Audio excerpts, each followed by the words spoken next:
Good morning, Jacob. You wanted to test if you can share the documentation. You can do so now.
Good morning, Jacob. Are you okay with sharing of the presentation?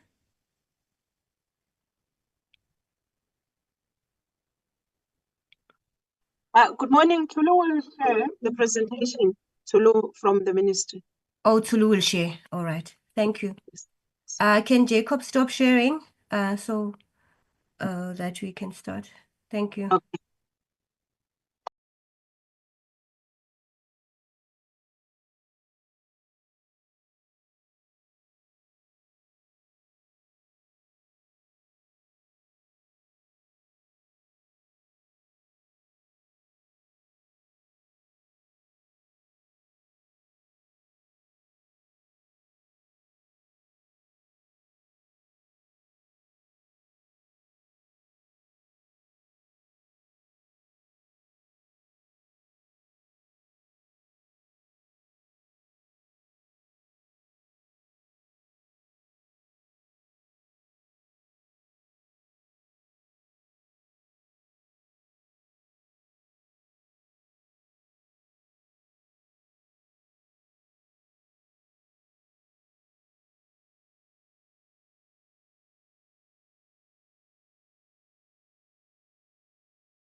Good morning, Andre. If you can just indicate if we are cooperating already. Good morning, Chair. Chair, we do correct. Shall I do a roll call, Chair? Please do. Mr. Kigaba? Yes, I'm present. Thank you. Mr. Chance? I'm present, thank you. Mr. Gama? I am here, thank you. Mr. Langa? Present, teacher. Mr. Munduli? I'm present, Andre. Thanks. Ms. Mosikatsi? I'm present, Chair. Those are the names that I have currently, Chair. Some may join us while I was doing the roll call, Chair. Thank you. No, thank you very much. Can we please fly to the agenda?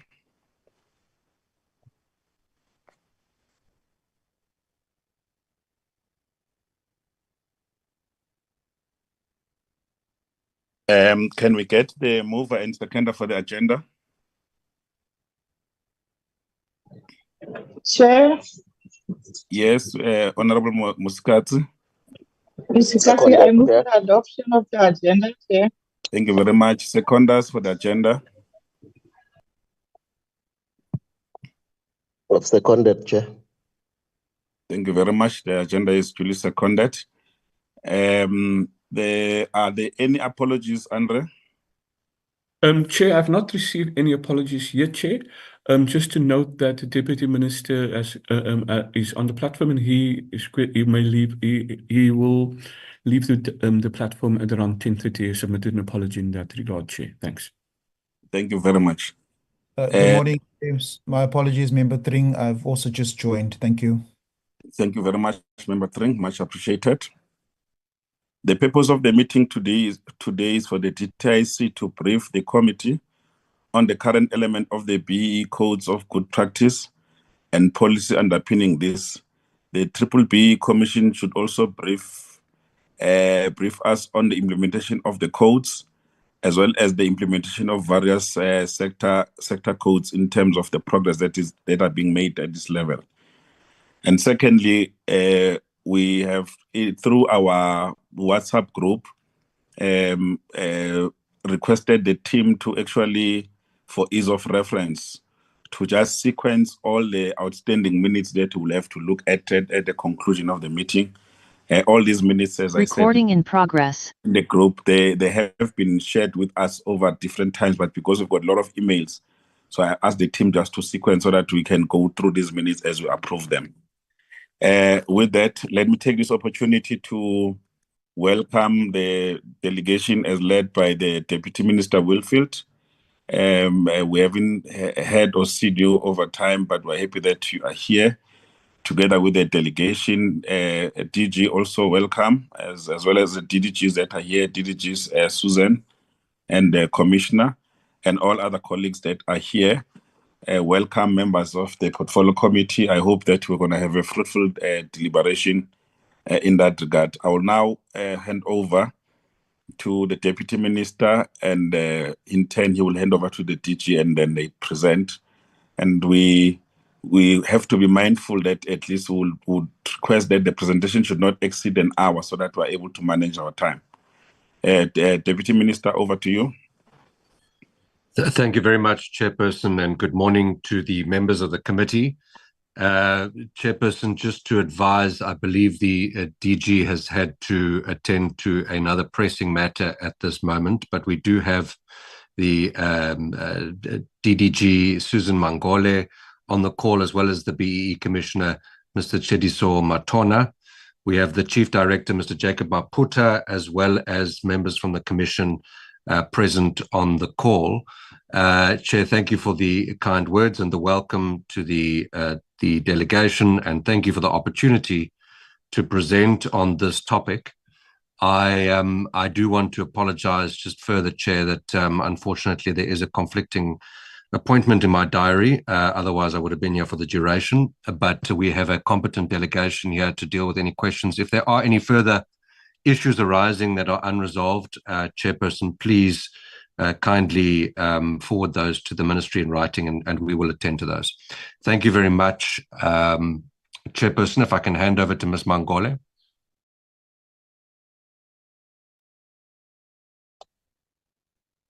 Good morning, Chair and honorable members. My name is Susan Mangole. Thank you, Deputy Minister. And thank you to the Portfolio Committee for having us this morning. I'm going to ask Tulu to share the presentation. Chairperson and members, we are having some sort of power challenges in the campus. So I'm going to be switching off my camera. Firstly, like the DM has mentioned, I would like to apologize for the DG. I'm accompanied by the Commissioner of the B-BBEE, Mr. Tshidiso Matona and his executives. Then from our side, the department, I've got Mr. Maputa from the BEE unit, who's also supported by his team as well. We've also invited the National Empowerment Fund, the CEO is online, and his executive. So with those introduction, Chair, I'll move straight to the presentation. We can move to the next slide, Sulu.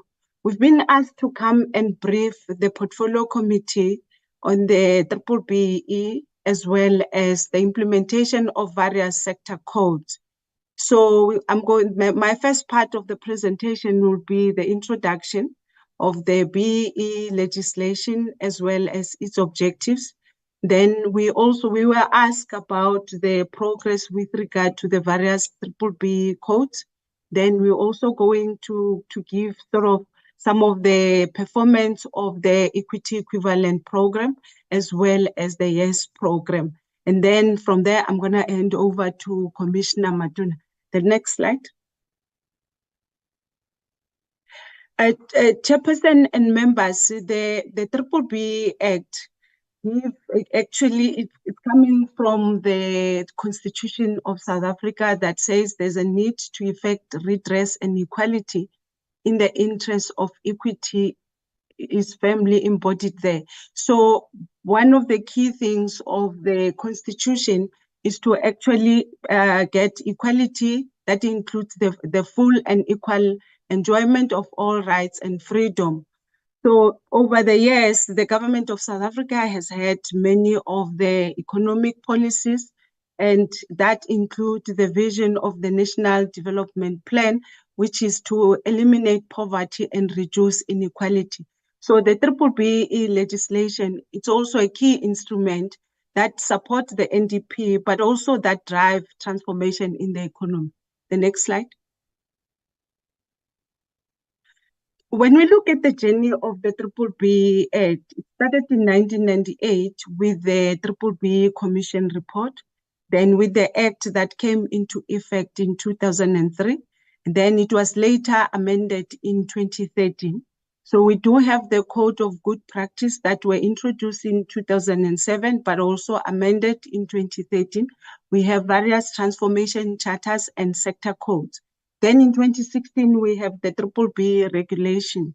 So over and above the years, that's how B-BBEE has been implemented, which also include various financial support that include the Black Industrialist Policy that was also introduced in 2015.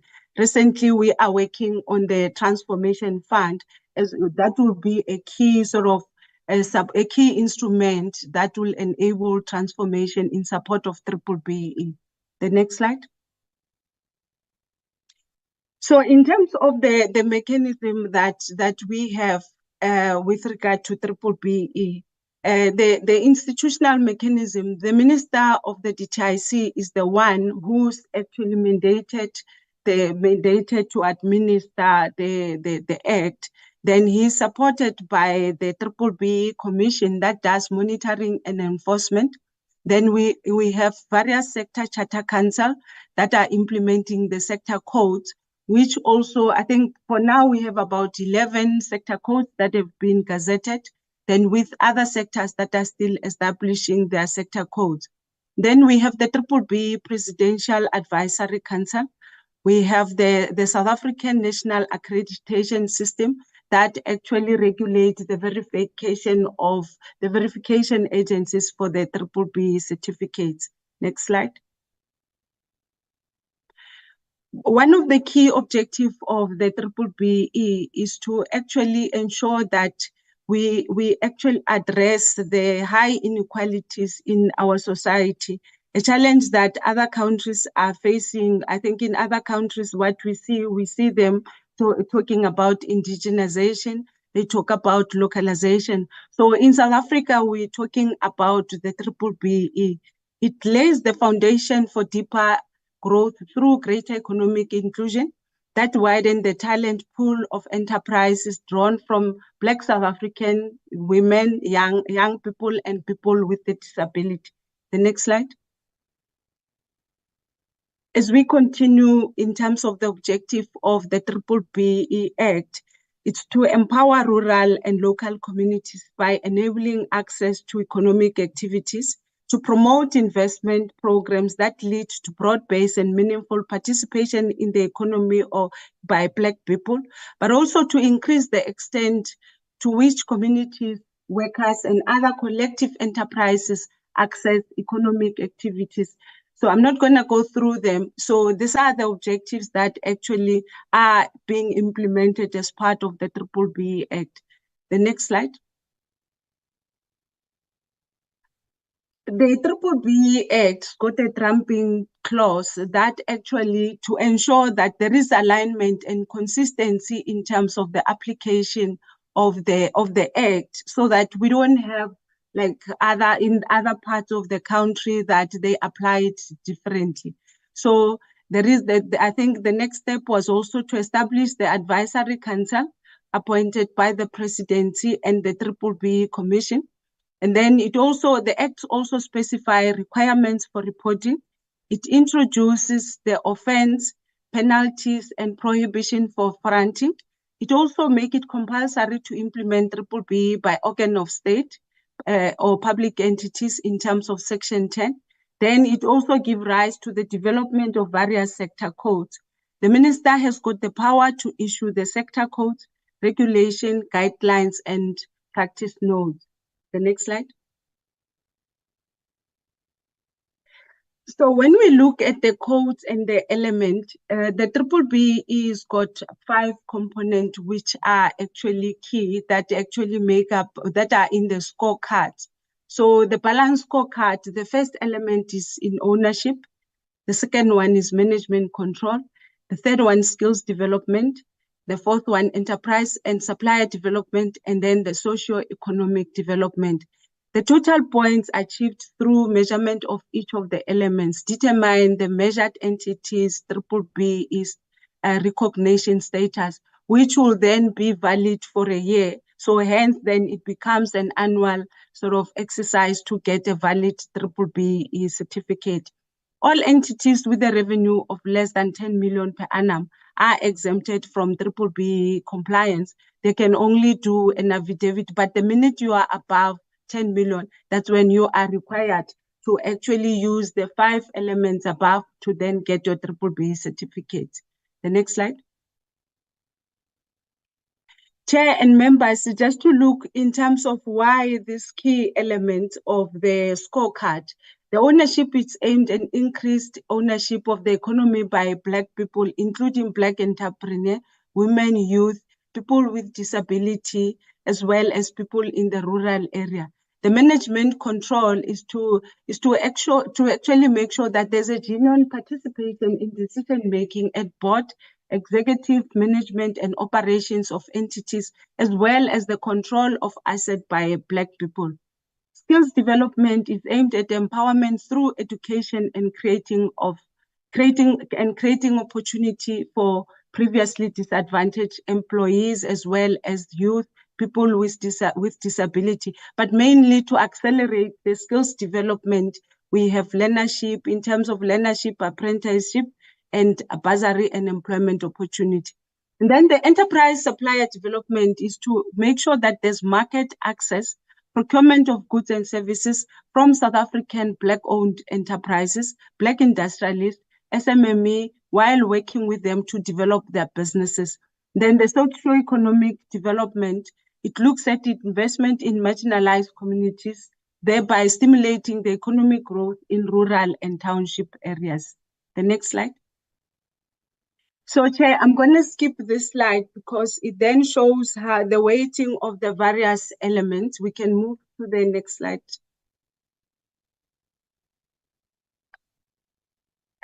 So now, earlier on, I touched in terms of the equity equivalent program that is also part of the B-BBEE.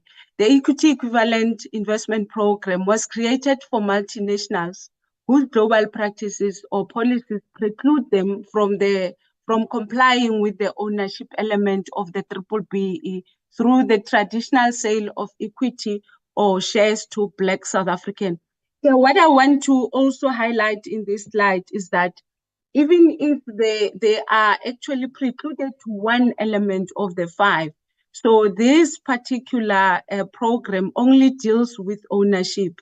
So the multinationals still need to comply with the management control, with the skills development, as well as also with other 4 elements. So this one deals with only one element, which is ownership. Such multinational must provide proof that they have not entered into any ownership partnership arrangement in other countries globally. The B-BBEE policy has made a provision for the recognition of contributions of such sale of equity. The next slide.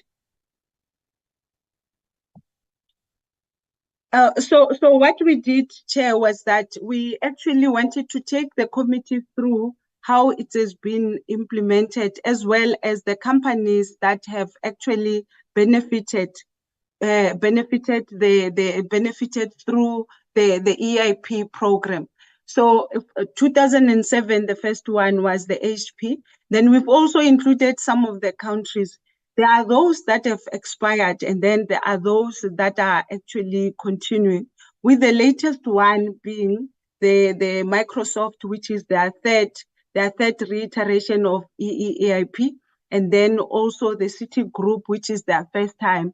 And then the biggest one being of the 7 OEMs, that set up a transformation fund, mainly with the focus area of the EIP is skills development and enterprise development.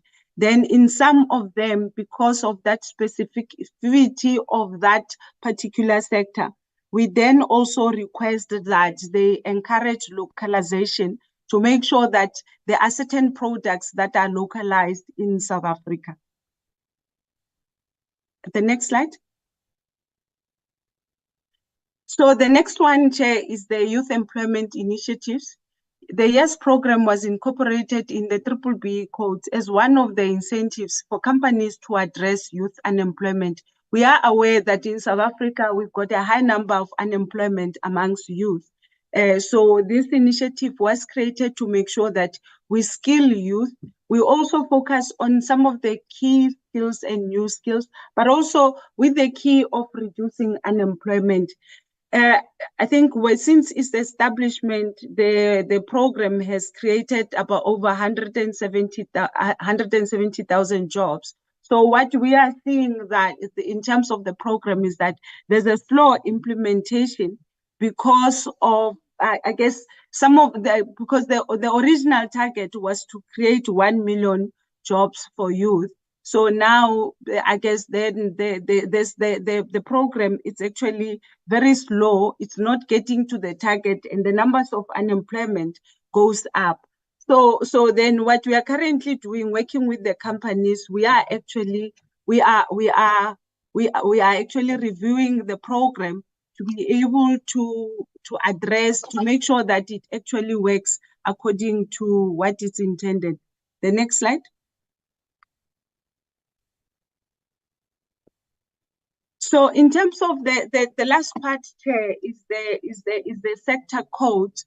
So like we've earlier indicated that the sector codes are established are developed to address the transformation within that particular sector, with the aim of making sure that the sector generally they work together to be able to actually set targets for themselves.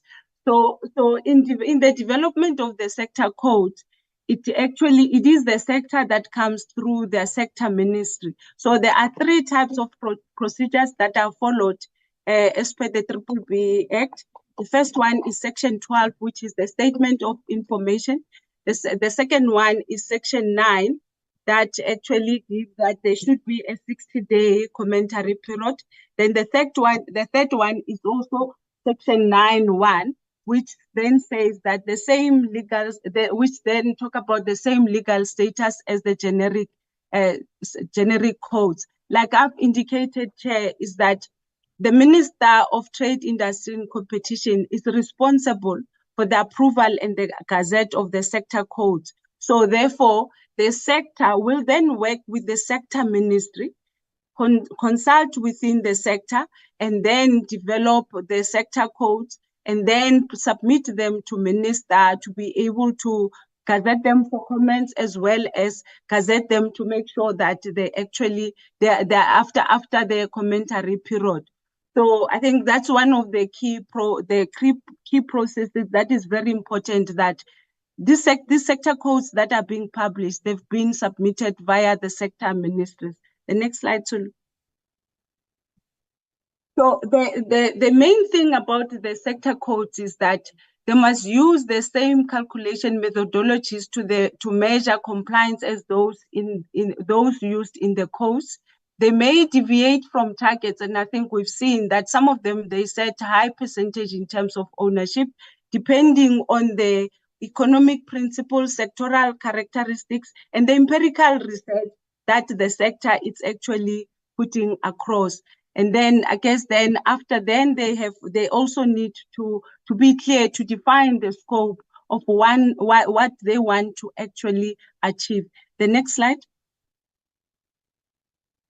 So a part of the request from the PC is that we need to provide the progress with regard to various sector codes. So the first one is the Agri-BEE sector codes. That is, I think currently the term of the Sector Charter Council have expired. The Minister of Agriculture is in the process of appointing the Sector Charter. So we haven't received any reports in terms of Section 12(6) of the B-BBEE. The next one is the Construction Sector Codes. Their Charter Council is effective. The last report that was received was in 2022-2023. Then we have the Defense Sector Codes, which does not have a Sector Charter Council because the term expired in 2023. They have not submitted a report. We've got the Financial Service Sector Codes. The Charter Council is very effective. They've submitted their last report in 2022-2023. Then we've got the Forestry Sector Codes. The Charter Council is effective and operational. They've submitted their latest report for 2023-2024. The next slide. So then we have the ICT sector codes. The Charter Council is effective and operational. So the ICT, I think what they're looking at currently is that they want to review the sector codes, which will be a process that they will undertake with the Department of Telecommunication in partnership with the sector. Then we'll be able to get and then engage once they're done with the amendments in terms of consultation. The latest one is the legal sector code that the minister has gazetted last year, September. They've got a Charter Council which is effective and operational. However, because they're still new, they have not yet submitted the report. Then we have the Marketing, Advertising and Communication. Charter Council is operational. They submitted their latest report. Then we've got the Property Sector Code. Charter Council is effective and operational. The latest report is 2022-2023. We have the Tourism Sector Code. Charter Council fully effective and operational. Our last report 2020-2021. The next slide. So I think just in brief, just to give in terms of the role of the Charter Council. The role of the Charter Council is to develop the BEE sector code in partnership with the sector, to monitor implementation. Most of them, they set the targets. So therefore, to make sure that those targets are actually met for the sector, and impactful transformation is achieved in the sector, they need to provide monitoring to that. They also provide guidance on specific sector issues affecting implementation of the codes. They compile status reports, status report implementing their sector code. They also share information with the stakeholders. They submit progress report to the sector code line ministry, as well as to the Minister of Trade, Industry and Competition, and then the BEE Commission and the BEE Advisor. The next slide.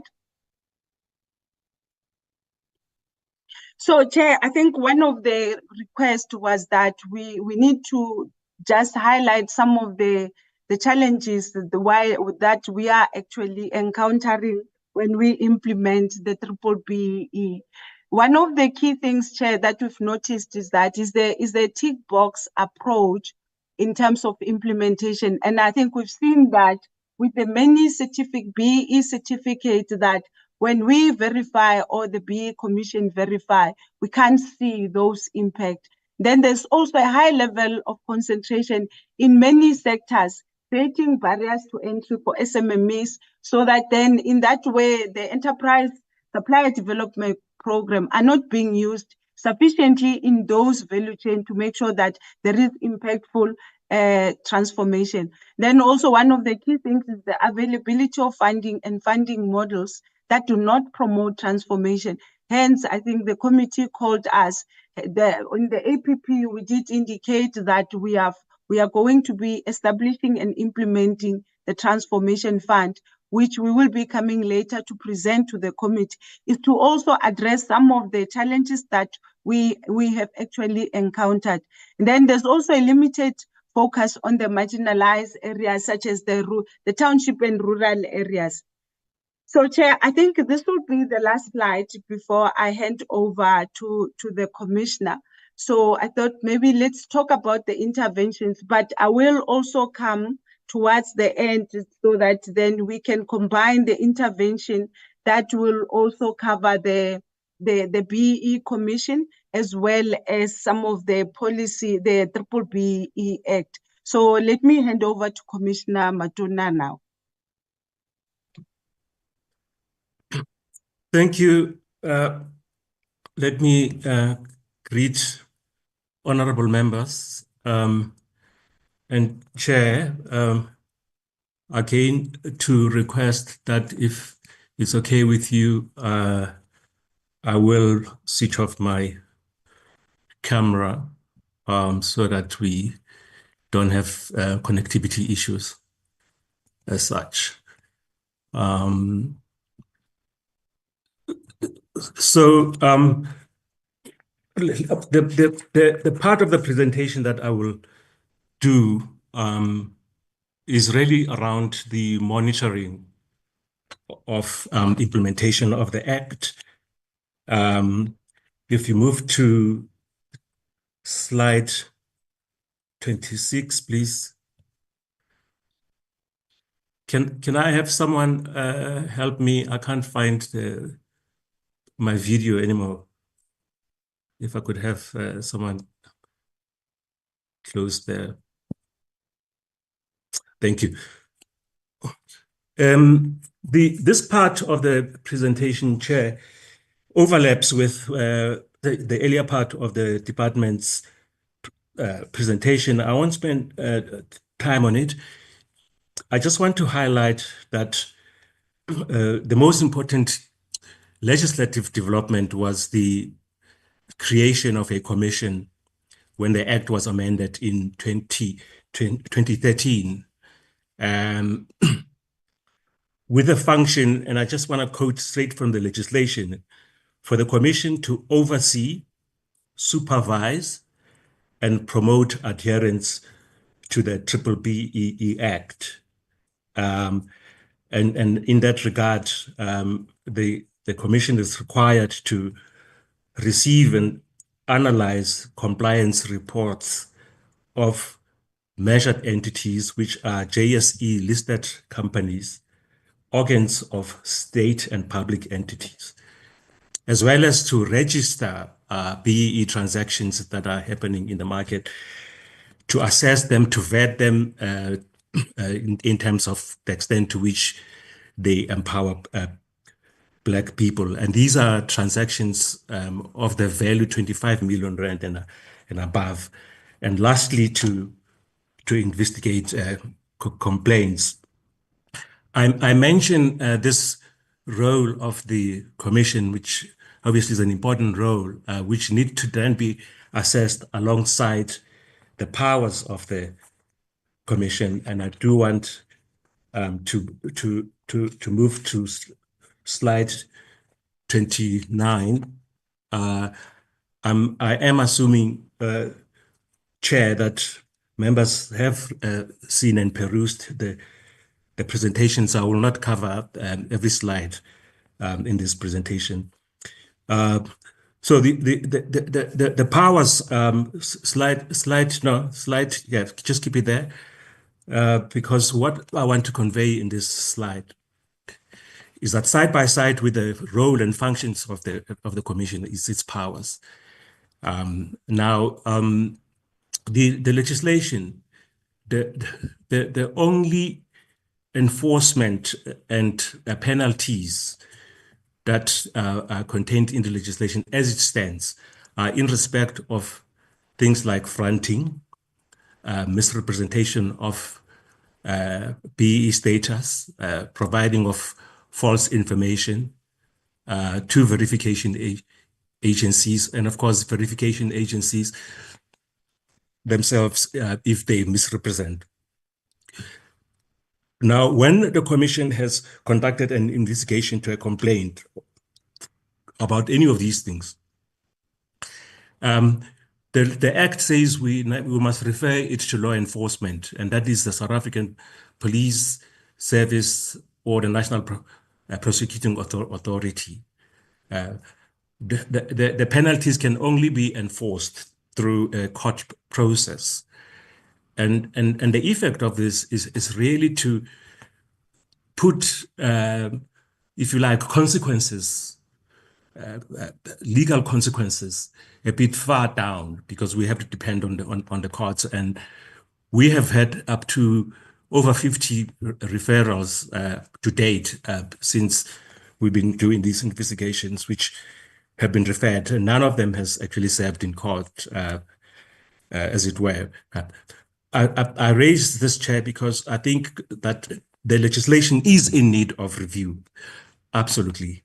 And when we do that, it would be to really find a balance between the role of and the functions of the commission and, of course, its enforcement powers, as well as perhaps consider, a tribunal to adjudicate, because litigation is very expensive, and many of people who are wronged, when things go wrong in BEE transactions, do not have the means to enforce their rights and in courts. So the idea of a tribunal perhaps could be something we consider, but also consider administrative sanctions. You will see later on, when we get to data and access to information, access to reports, that there are major challenges there. And that kind of complicates our ability to monitor as a country how far we are going. If you go to, you can skip the next slide, because the next two slides, because I think the department has covered those issues. I want to talk about issues of data, starting with ownership. Now, when we report the number of the level of ownership in terms of data and percentages, many people, their instinct is that it's a bit exaggerated. I personally also feel the same.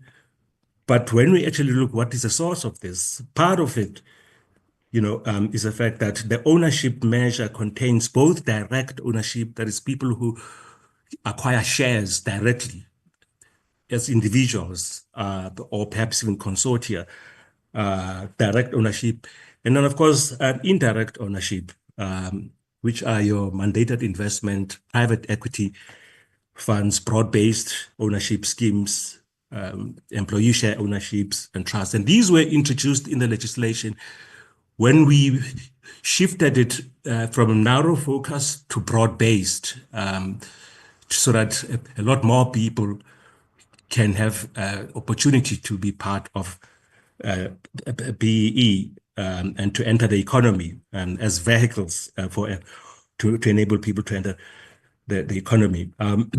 So they're both positive issues there, but also challenges to the extent, for example, that sometimes it's very difficult to trace beneficiaries, whether the extent beneficiaries actually, the benefits accrue to them in terms of BEE. So I think it's an area that we also need to look at in tightening the legislation going forward. The next slide is something of a dashboard.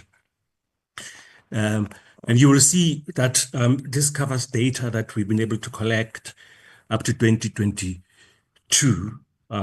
We are in the process of finalizing the latest data analysis in terms of BEE. We should finalize that in a few weeks, and we can come back, I think, and engage on it. But the truth is that the pattern of performance doesn't really vary a lot. I think that there's a kind of a stable trend going forward. But the source of data is actually the BEE certificate. So the BEE certificate was designed as a tool for measuring BEE, for measuring implementation.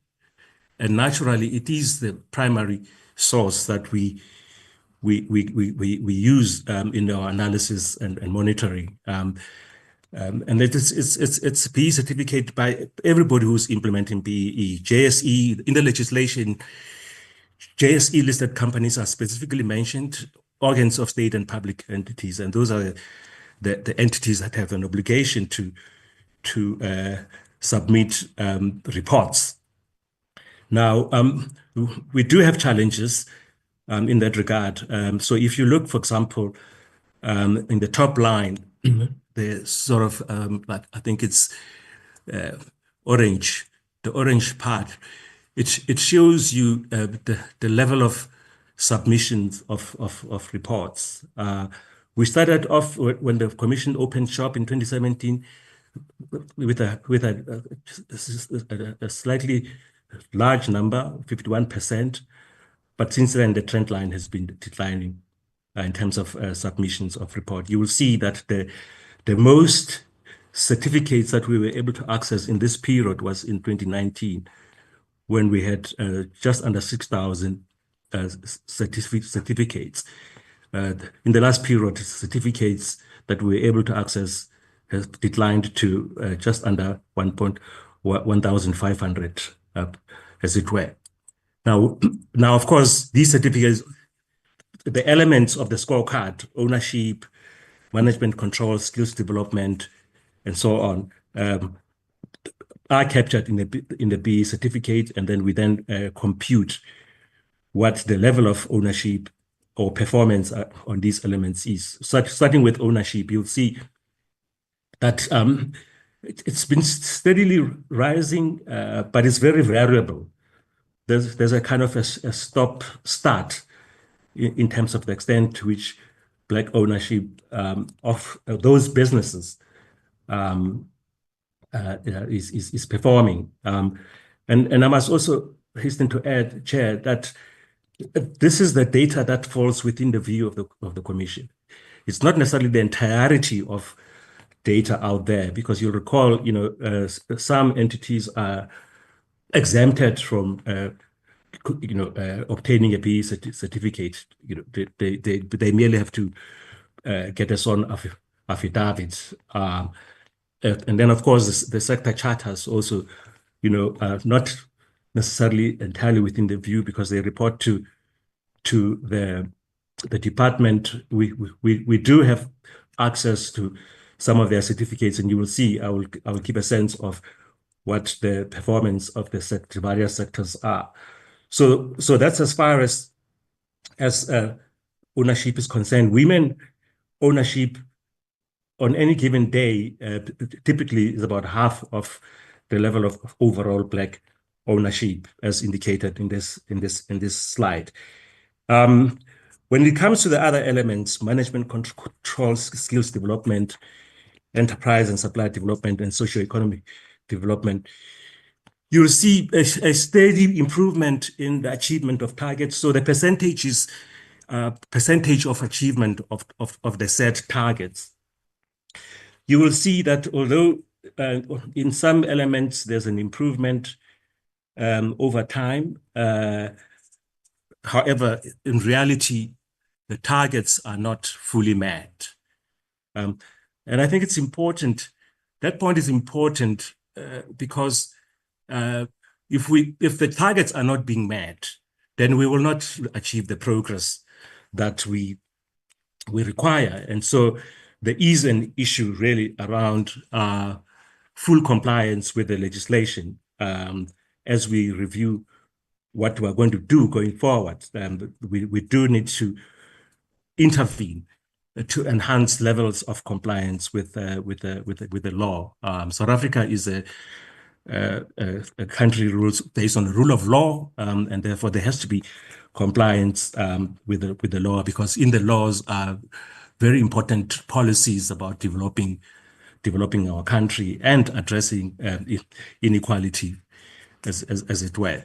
So I want to move now to slide 36, please, which is the slide that captures the sectors, the various sectors. So you will see when you look at this slide that, firstly, you will see the pattern over the years of this stop-start. Nothing really radical in terms of shifts. However, there are sectors that are kind of promising in terms of their performance. If you look at the construction sector and you look at the last years, you'll see that the numbers have kind of shifted upwards, which is encouraging. Forestry, transport, and of course tourism. We see improvements. There are laggards, however. Agri-BEE is a laggard. Financial services is also a laggard, as well as a property. Now, you will see that the percentage of ownership in these sectors are higher than the target, the generic target, which is 25% plus 1. And it's because the sector charters, the basis and rationale for sector charters is that the sectors want to do more than the average. So they typically set higher targets for the various elements of the scorecard, which kind of leads to higher numbers. But still, again, targets are not being fully met in this regard. And the next slide, 37, is the depiction of women ownership across these sectors. And again, you can see that women ownership tends to be significantly lower than the overall ownership, Black ownership in these sectors.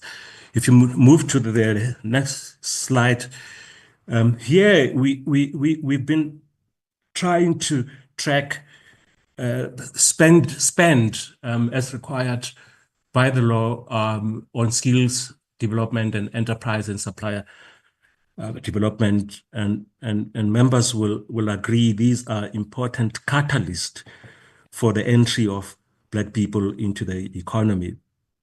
We've been gathering this data from 2021. And you see there that although these numbers, again, are not full compliance with the targets. If there was full compliance, the expenditure would be significantly higher. But even with, what is being spent, clearly there's quite significant resources that are assisting with empowering Black people to participate meaningfully in the economy. You'll see that for skills development, in the few years we've been gathering that data, it's 186 billion rand and ESD 116 billion. We could do better, especially with the quality of the spend, because there are issues here. We did a deep dive on ESD expenditure, which showed, successes where entities that deploy these funds are doing it in good faith with the intention to achieve impact. But in other areas, the funds are not fully and optimally spent. And I think this is what the Transformation Fund is seeking to solve, because some measured entities, they just want to, get the points on their scorecard so that they can be able to access government opportunities. They will give the money to third parties. And so sometimes there's leakage in terms of the resources that are deployed for this purpose. I want to deal with another, on the next slide. This will probably be the last but one data set. So this is major transactions. Again, we've been monitoring and registering these transactions since 2018, 2019. The total number of transactions that we've looked at is over 790, I think that's the number. And the total value of the acquisition of assets by Black people is about 800 billion rand in the time that we've been tracking these transactions. Now you will see the percentage of Black ownership in these transactions is higher, and this higher than information on certificates, and this is because these numbers are the extent of the Black people's stake in each of these transactions. And you will see again, the trend line is fairly flat, nothing radical with regards to year-on-year changes in Black ownership in these transactions. And although this is the extent of the stake, before the value that vests in Black people, the funding, the debt to fund these acquisitions has to be paid. But it shows that there are some inroads that are being made. So Black women ownership, again, you can see it tends to be lower than the overall ownership. Black voting rights, kind of an upward increase in Black voting rights, which actually means that the Black people who participate in these transactions, they are also operational. So they will be sitting on boards or being part of the management of these companies. I want to move next to in the last year's report, the sectoral view. You'll see that there was some activity in construction, some activity in financial sector, some activity in the generic ICT in the last year, no major transaction. Some activity also in integrated transport and property, and it shows you the extent of the stake of the various groupings of Black people. In the next slide, I want to depict a trend. So these acquisition of shares will be by Black individuals, but more and more we see that they are through these vehicles of trusts and employee share ownership, as well as broad-based ownership schemes, which really sometimes are communities, as it were. Again, it's a good thing, but also challenges which I've already referred to. The next slide shows you the participation of what I call Black designated groups. And you know, Black designated groups are Black youth, Black people living with disability, the Black unemployed, Black people in rural areas, and of course, military veterans. It shows the pattern, some participation, but certainly not enough. So I think that'll be one area that we need to focus on to ensure that the legislation achieves its purposes, as it were. I want to move to a slide that shows you the funding of, I think it's slide 44. You pass the slide.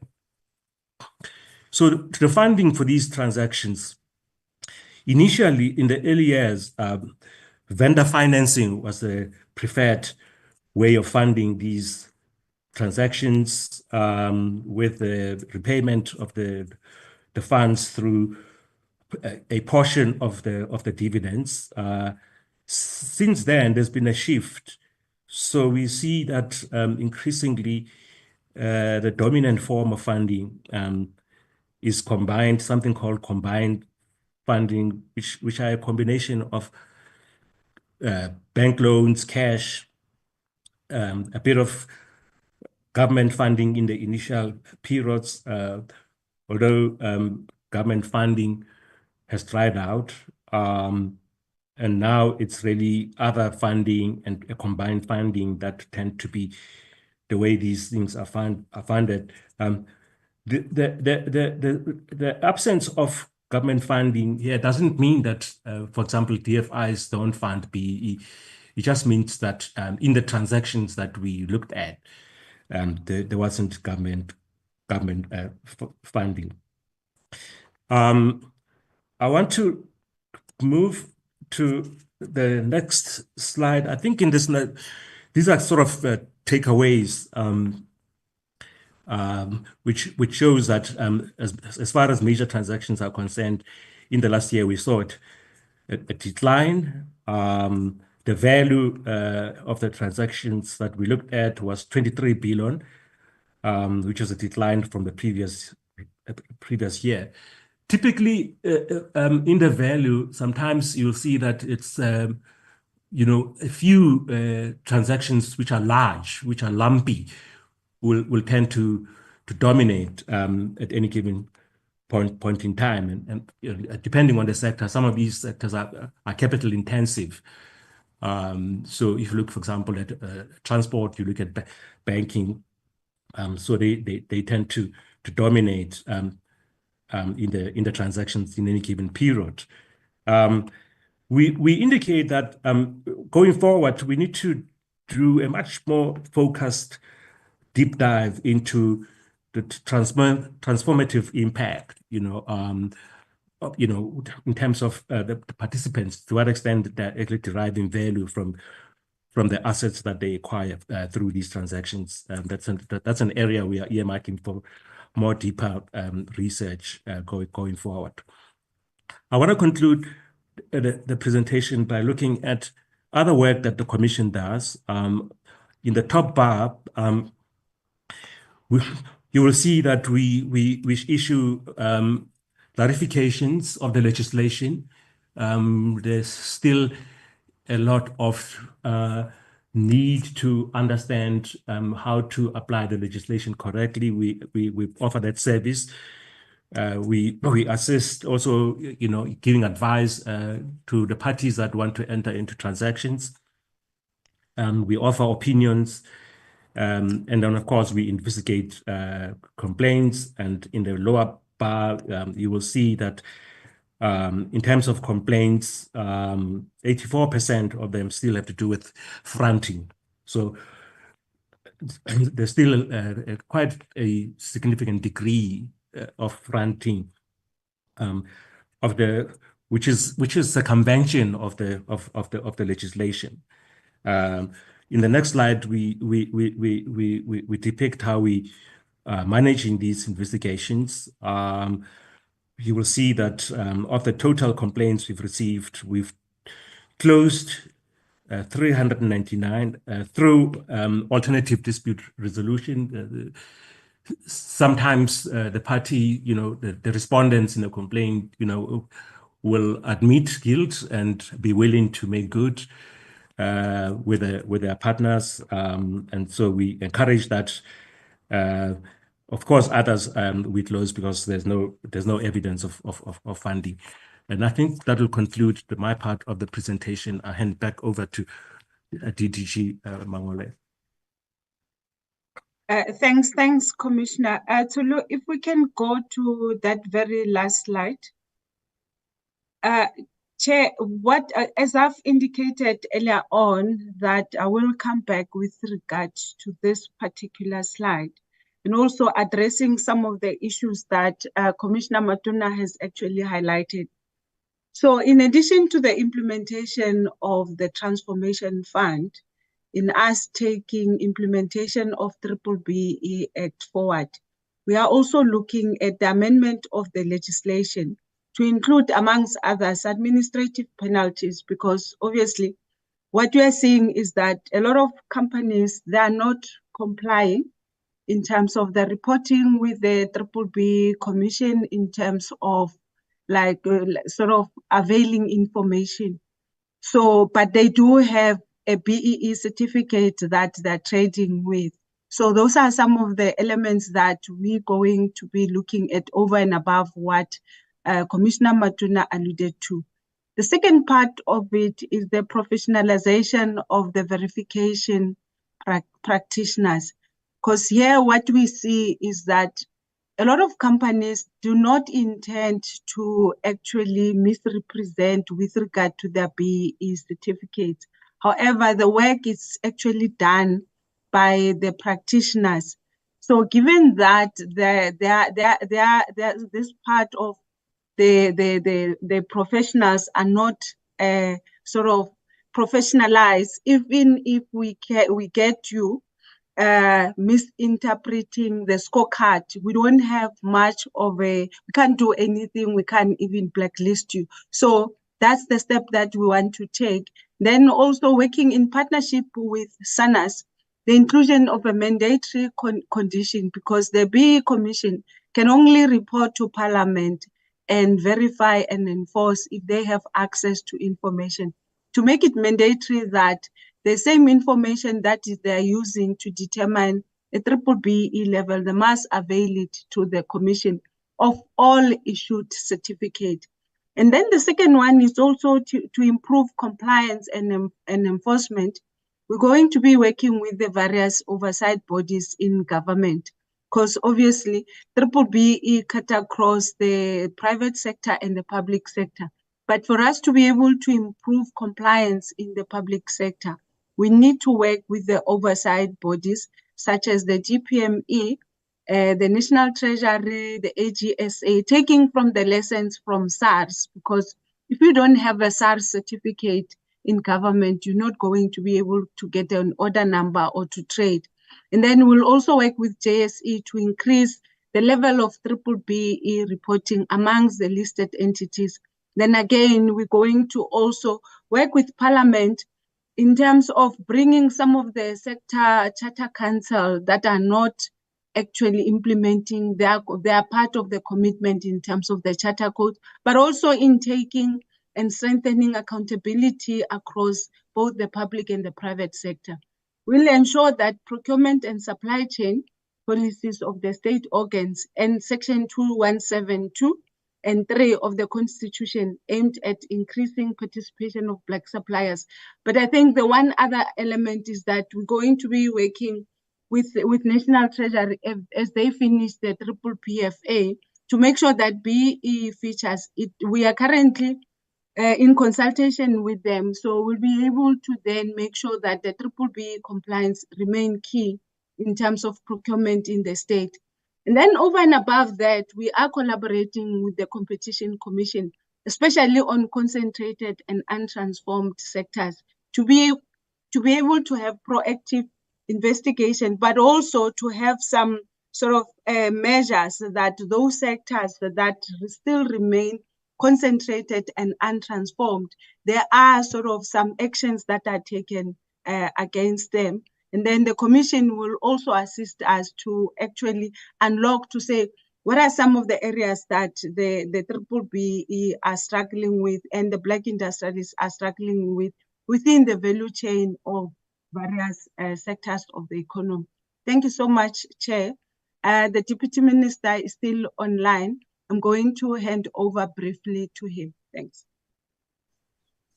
No, thank you very much, DDG, and thank you to the chairperson. Chair, as you can see, it's a comprehensive presentation, and with your permission, I will need to leave the meeting now. And as I indicated, if there are any questions for the ministry, please, if those can be put in writing, we'll gladly deal with those as they come. Thank you very much, Chairperson. Over to you.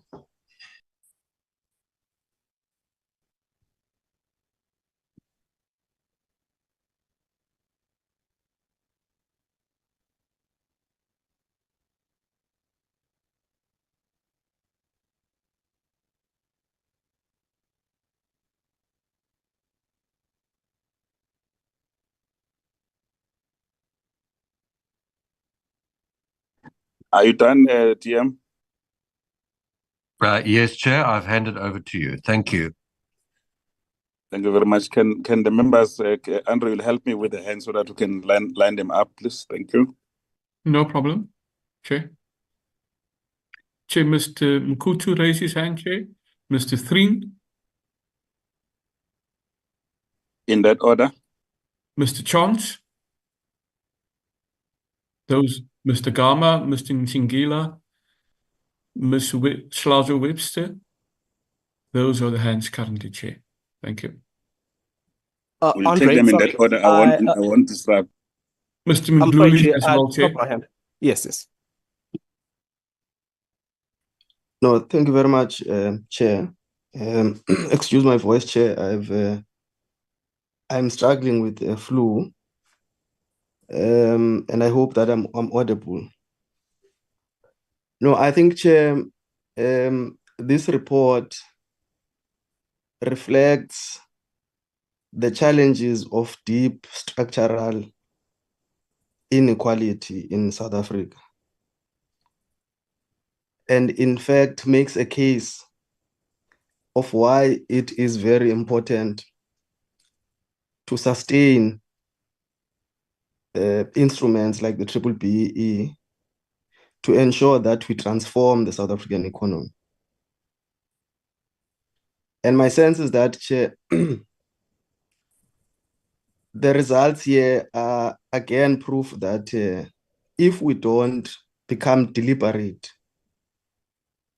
and put instruments in place to drive and enforce transformation, structural inequality, to transform the structure of ownership, management, and control in our economy, you will never have a situation where those that have benefited from the history of inequality, separate development, willingly want to integrate and participate in the transformation project of our country to ensure that there is an inclusive economy that represents the demographics of our country. They will not do it willingly, Chair, if we don't become very serious about setting up these instruments. This is evidence to that, Chair. And those that want to make the moral argument against these interventions, they should see now the results here in this report. It's evident that those that participated and are beneficiaries of the history of apartheid, who still control and have monopoly in the economy, still don't see a need to ensure that they participate in the integration of those that were excluded in the participation of the productive sectors of our economy. It's evidence, Chair. And my sense, Chair, is that if we don't empower the Commission to ensure that it has powers legally that are legislated to enforce those that don't want to toe the line, we've got, Chair, to do it as a committee. And if there's anything, Chair, that we've been discussing throughout our term of office in this administration, it has been about the issue of transformation, and we've taken it to different angles. We've spoken about Black Industrialist Program. We've spoken about what is the role of the Competition Commission in relation to dealing with monopoly. We've spoken about diversifying the economy away from the mineral energy complex, which is monopolistic in its nature and is still in the hands of white old men, Afrikaner to be specific. And it all boils down to what then are the instruments that we have at our disposal. And this B-BBEE is one of those instruments, but we must sharpen it, Chair. And for me, as a first-time member of Parliament, to really find out that really this thing has been, of B-BBEE, has not been given the necessary teeth to bite, so to speak, is quite shocking. Because, I mean, you don't need a rocket scientist, Chair, to see the hesitancy of transformation in South Africa. And I think as in these 30 years that the ANC led government has been leading this government, I think, Chair, actually on this matter, it really was found sleeping. And I think, Chair, we can't allow it. That is why we have this situation of inequality in South Africa, which, by the way, has a face. Poverty in South Africa has a face, and that face is Black youth and women. Because the economy has not been opened up, and if you look at the asset base of South Africa, it still reflects the trends of the apartheid era. And I think, Chair, I welcome the recommendations to try and give it more teeth to bite, so that there are consequences to those that are refusing to integrate. But I do want to make a suggestion again, Chair, to say probably another discussion that we must be having is we must review the scorecard. Because in that scorecard, you can see that there is a pick and choose that will focus more on skills, less on control, less on management, so that to boost up our rating. And I think we've got to have that discussion to say, if we're going to weight them differently, the weighted average of each aspect in the scorecard is going to be weighted differently, and skills should be the least weighted. It should be 0.0 what. Because, by the way, Chair, these companies, we are incentivizing them, we're giving them incentive to be able to provide these skills. They're not doing it out of their generosity. And I think that, Chair, we've got to review that scorecard, and we've got to be clear about the weights, and the particular focus should be on control, it should be on management, and it should be on ownership. And we've got to rope in justice, even if it means that we create a separate court within the justice system to deal with these matters of enforcement of B-BBEE. I think, Chair, the time now to theorize, and nothing has not been said in South Africa around the issue of transformation. There are no new things that could be said. We all know the reality of South Africa, but the point is that we need to be bold. We need to have the political will to do these things so that we change the course of history in South Africa. Otherwise, Chair, I can tell you now, if we don't transform the South African economy, if we don't deal with inequality, the money that these people have who are rich, who are super rich in South Africa, including You as DTGs here and this so-called political elite, you won't have anywhere to eat that money. You'll be just sitting on your enclaves in these Gulf estates, and the South Africans who are poor, who are the majority of this country, will eat you alive. You will not be able to even enjoy this money if you don't do the right thing. And the right thing is changing the structure of this economy, is including everyone in this economy to ensure that they have a better life, they have food on their table, the kids are educated.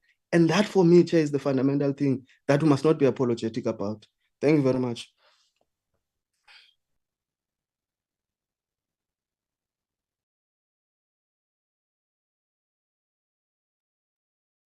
Chair, should I just proceed? Yes, please proceed.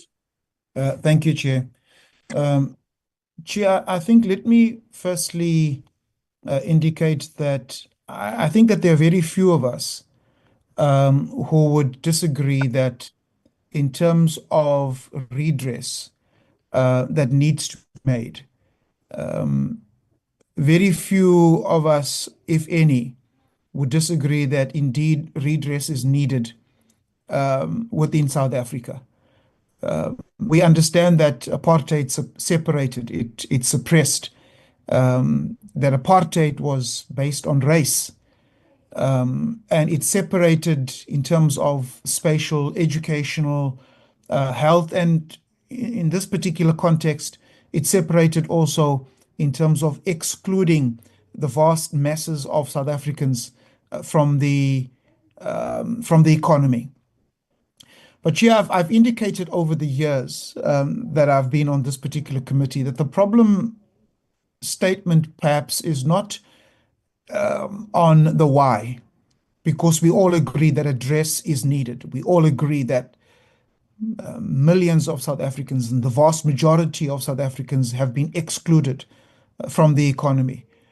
With former President Thabo Mbeki speaking about the first and the second economy, and how it's impossible to grow a nation where two separate economies exist.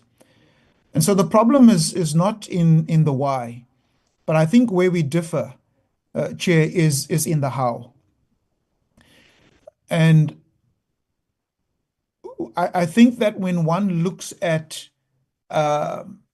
some of the results that we are currently seeing with some 20 to 30 years of attempts to redress, reduce poverty, unemployment, inequality in South Africa, and to increase Black South Africans in particular into the mainstream economy, that there's been huge failure, despite the fact that you've had broad-based Black economic empowerment and other legislation to attempt to include the vast majority of South Africans. There has been a failure.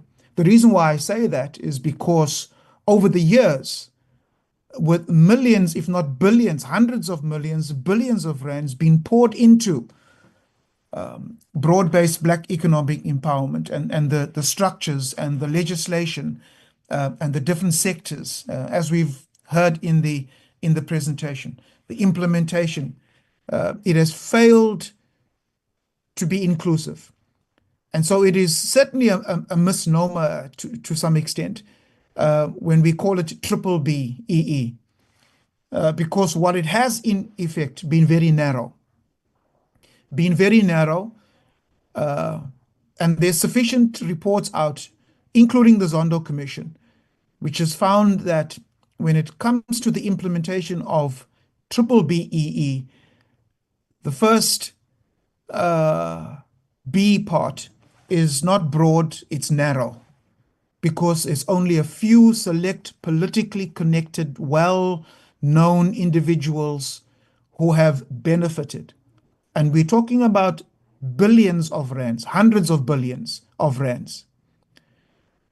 I think we also have to look at, and so I want to ask the question to the Commission. Do you agree that in this particular instance, with unemployment being at one of the highest levels ever, with inequality, South Africa said to have the highest Gini coefficient worldwide. Poverty, 25% plus South Africans experiencing severe poverty. That broad-based Black economic empowerment has actually failed in this regard to address and redress the inequalities that we have found. Then secondly, Chair, so I want to ask that question first up. Do we agree that in that particular regard, over the last few decades, B-BBEE has failed? And then secondly, with regards to the preferential procurement and the amount that government gives, where even though you have a particular company that is receiving a particular contract with government that puts in its tender way above and is not the lowest bidder, but possibly could be even be the highest bidder, but because it has these B-BBEE credentials, it gets the tender purely because of its BEE credentials, and sometimes not necessarily on its skill and its ability to perform the work that government actually needs. And we've seen this across the country with huge amounts of tenders going out to some of these B-BBEE, what the Zondo Commission has also called tenderpreneurship.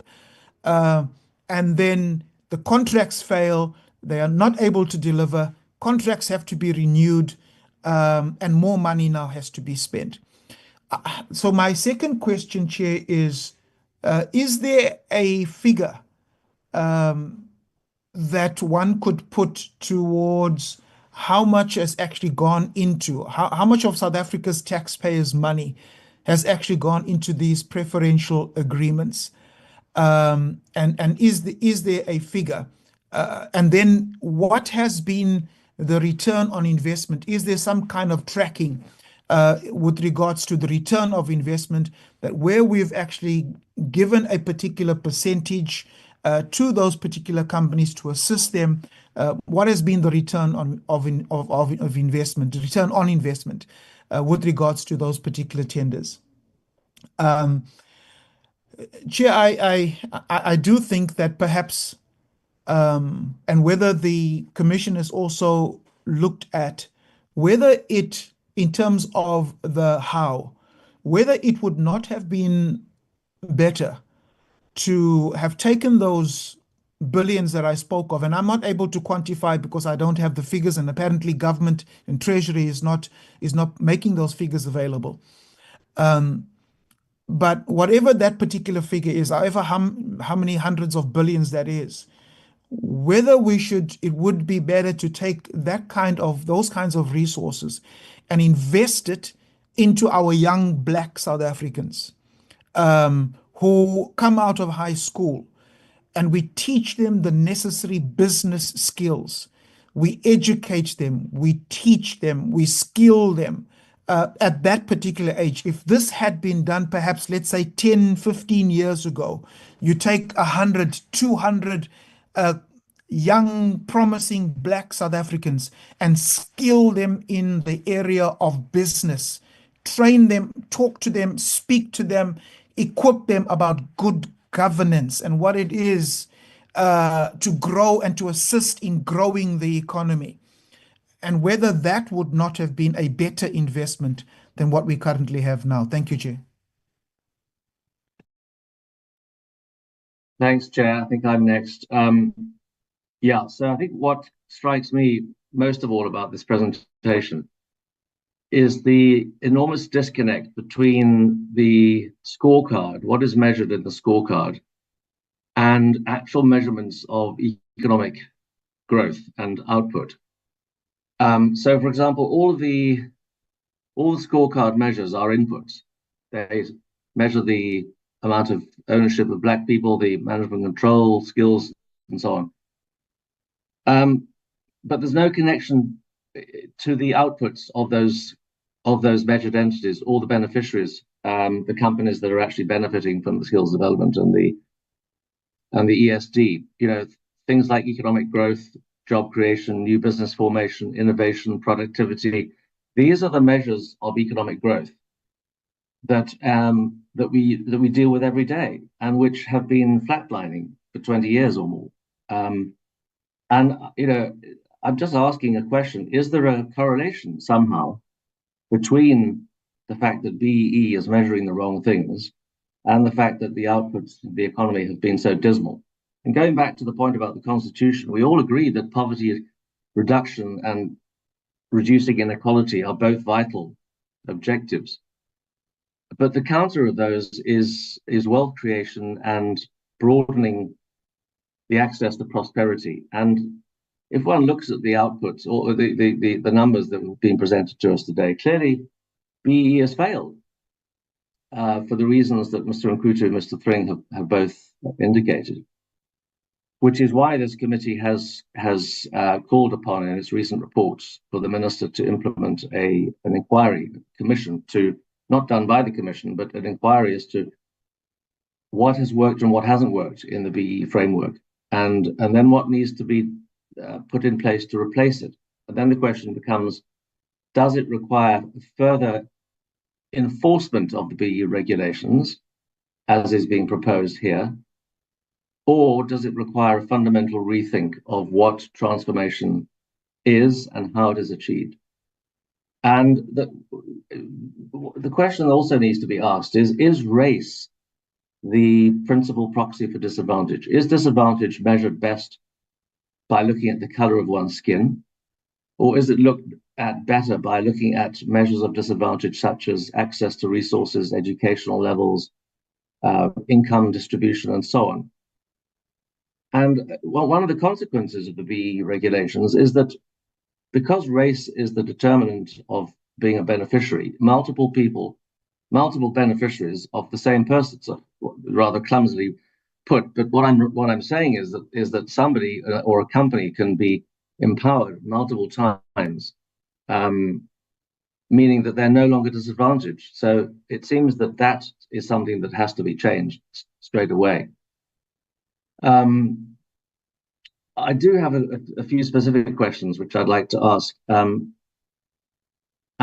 one of the things that's always puzzled me is this 25% equity equivalent regulation. And how is it possible to actually estimate what multinational companies have spent? And does it come anywhere close to 25% of the value of their South African operations? And is that not a very punitive requirement? And then if one looks at the contributions, it seems that most of these contributions are not cash contributions, but they're in kind. They're development of skills and ESD. And I was talking to a business development practitioner the other day, who's one of their clients is Microsoft.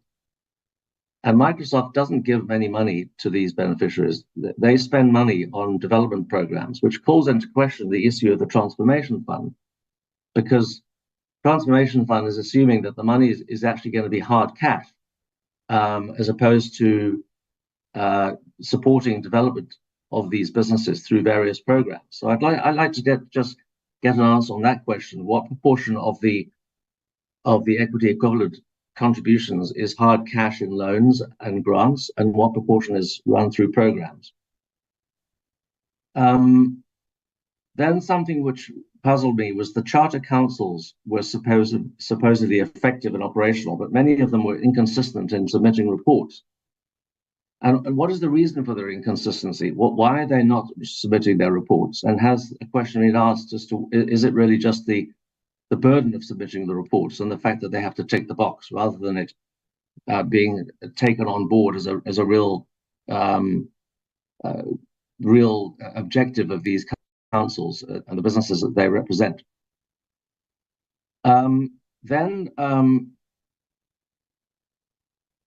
There's something which is quite remarkable, is 1,475 certificates have been submitted.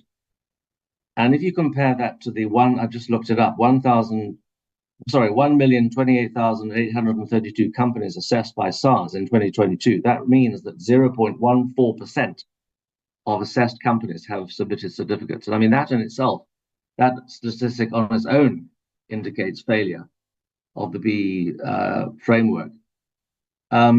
But then if you look at the fact that, again, according to SARS, 0.09% of companies paying tax represent 72.3% of all tax collected. So the question then is, the 1,475 certificates, what GDP, what is the GDP of those companies, or what is the turnover of the companies that, represented in those statistics? You know, are the companies that are reporting actually representing by far the largest amount of the economy? And so possibly that's an indication that you're getting more information than we think you're getting, not in terms of the number of companies reporting, but in terms of their impact on the economy.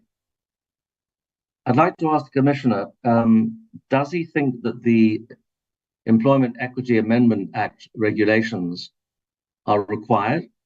And if so, why? And are the sorts of penalties that are being proposed by what you're proposing here in the tribunal similar to what is proposed in the Employment Equity Amendment Act, i.e. 10% of turnover as a penalty for not achieving the targets? And then two other questions. Who are submitting the complaints? By far the majority of the complaints are on fronting, but I'd just like to know who is submitting the complaints. Is it the people that are being compromised, not by the people, you know, the businesses that are actually being fronted? Is it the fronters or the fronted? Who's submitting these complaints? And then, is it not possible that, in terms of next steps, there is a contradiction here between the requirement for more compliance and the objective of the department to reduce red tape?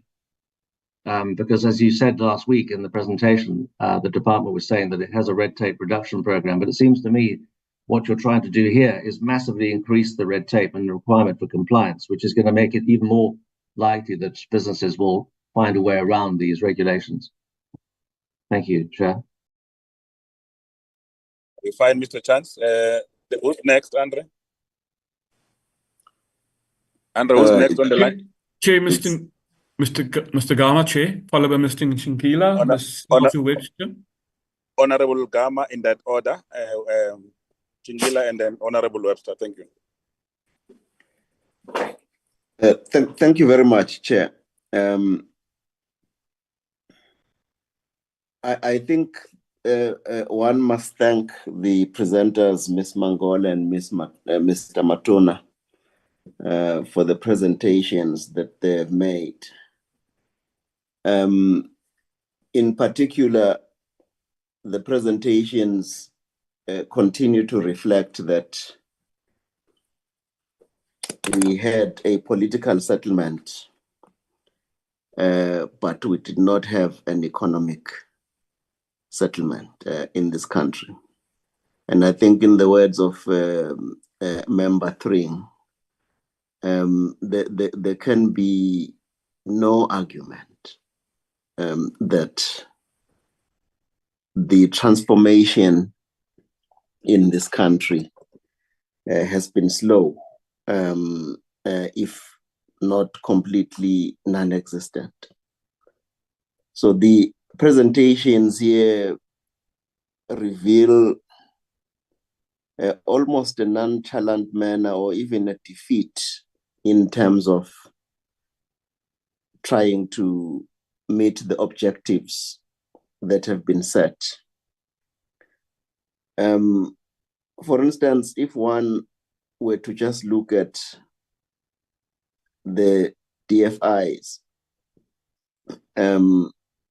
in the sample that was quoted by Mr. Matuna, there's virtually very little funding of SMMEs by DFIs, which are state-owned entities. So if there is a strike by government-owned entities, it means our own government is complicit in terms of ensuring that there is no transformation that is taking place in the economy. Chair, I think we have to move away from the current BEE model, which emphasizes Black women and youth acquisition of minority shares. We need to move to look at the control of the means of production, the control of employment, the control of investment decisions by Black people in their own country. We need to review these procurement regulations so that we make sure that we encourage economic diversification. We encourage participation not only at the level of ownership, but at the level of control. The people have to be seen to be controlling. In the JSE, we still see that almost 60% plus of the top management echelons of these entities, they are all run by white males. So both the issue of equity and the issue of BEE is something that has not been fully operationalized. The other issue is really around the banks. The banks are also on strike in terms of funding Black people and making sure that our Black people, they move from the periphery of the economy to the center of the economy. The redress is just simply not going to take place if it would appear that even the BEE Commission is saying that if we are to impose penalties, we can only do that by going through the court process. It appears that no one has ever been fined for providing false information. No one has ever been fined for fronting. No one has ever been blacklisted for doing any of these things or imprisoned because they did not comply. So the whole issue of enforcement and compliance seems to me is like they're saying that the commission has been giving a knife to go to a gunfight where the gangsters have got rifles and revolvers. If you also look at the whole issue of the sector codes, there's just a nonchalant manner that says, look, so-and-so did produce a report. So-and-so does not produce a report. And what does that mean? It would seem to me that the commission's hands are tied in terms of how to deal with this issue. It brings to question, in fact, who wrote the B-BBEE Act?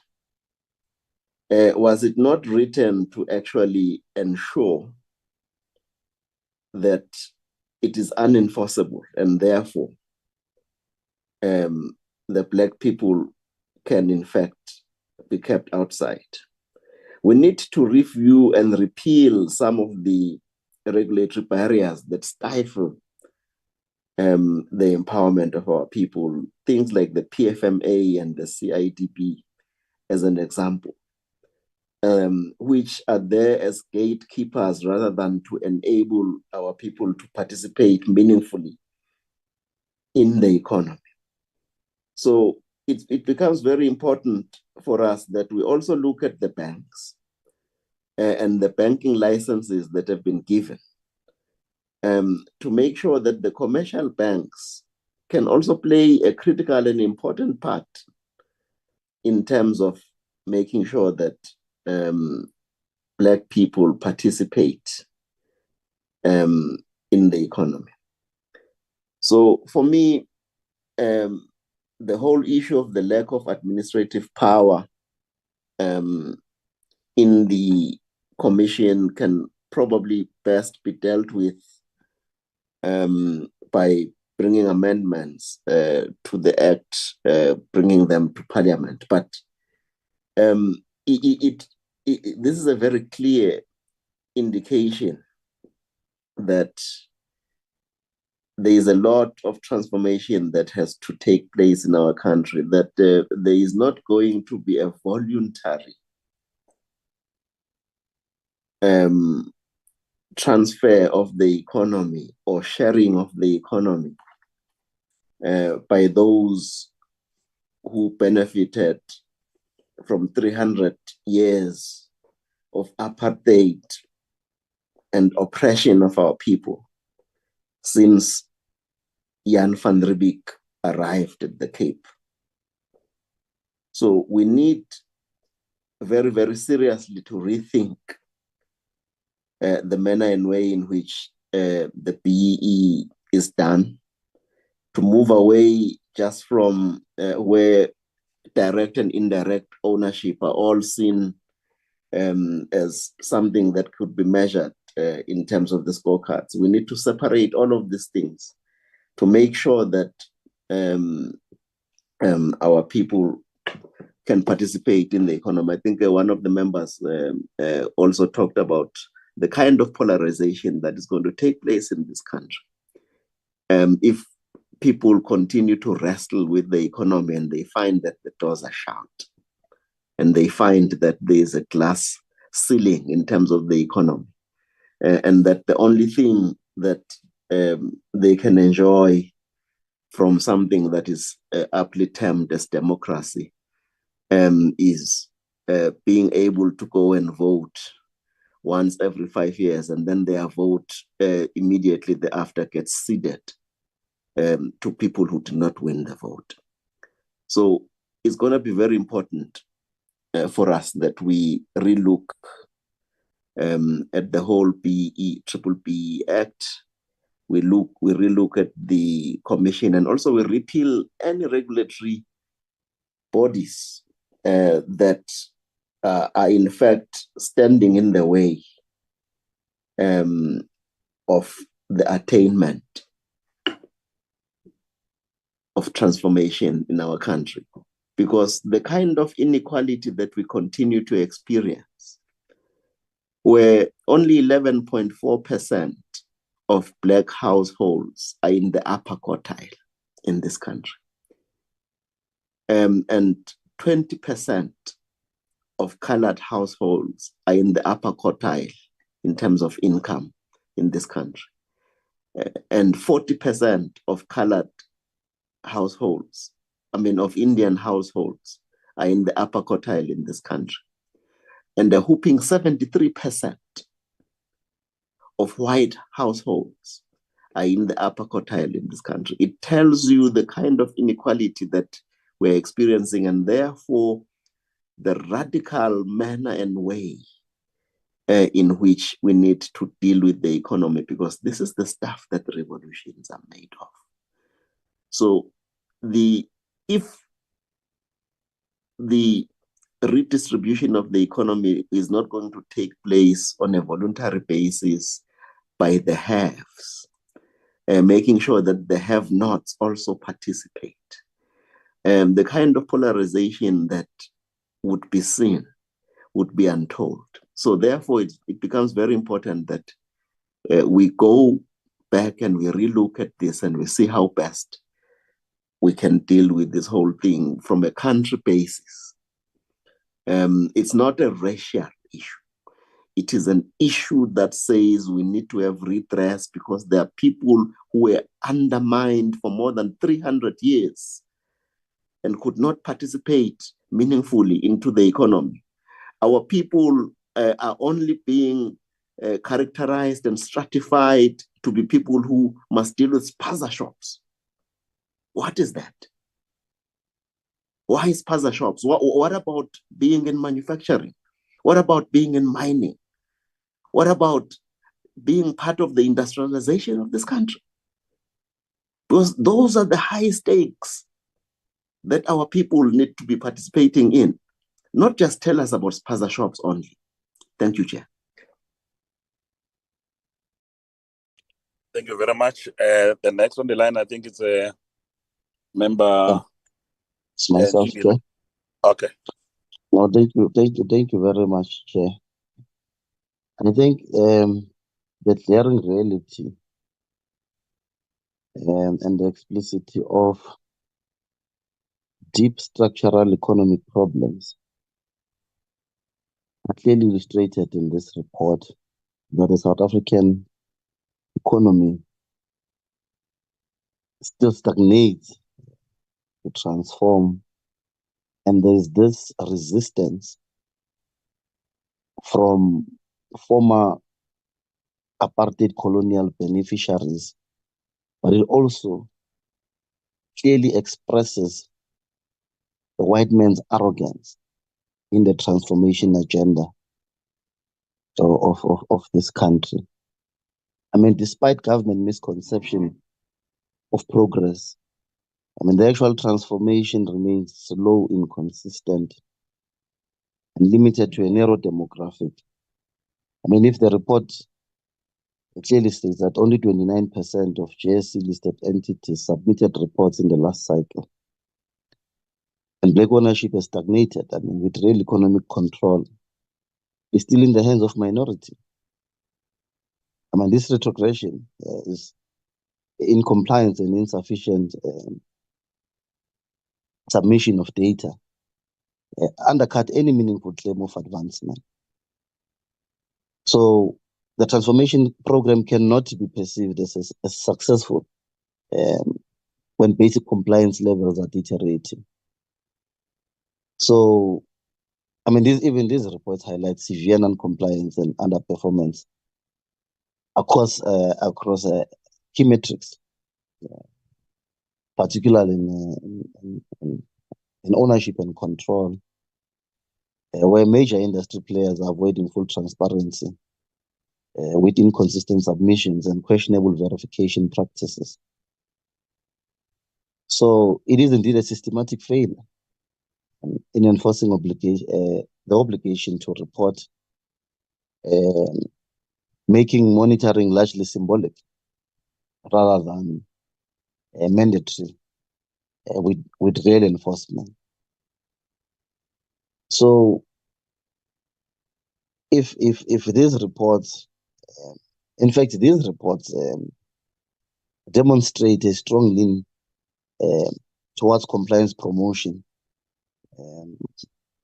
When non-compliance exists, with few entities face sanctions with zero consequence management. So you begin to ask yourself that in fact the tone suggests that there's a serious reluctance to act decisively against violators, undermining the credibility of this commission. So it's more like a reliance on promoting awareness rather than enforcing penalties that would result in impunity and stifles transformation. So when you look into the measurements of B-BBEE, of course, the issue of the scorecard only provides, in fact, its approach only provides a structure, the continued manipulation of verification certificates, fronting practices, and lack of transparency point to fundamental flaws in the measurement. Where many entities will score well on paper, but while failing to effect substantive transformation.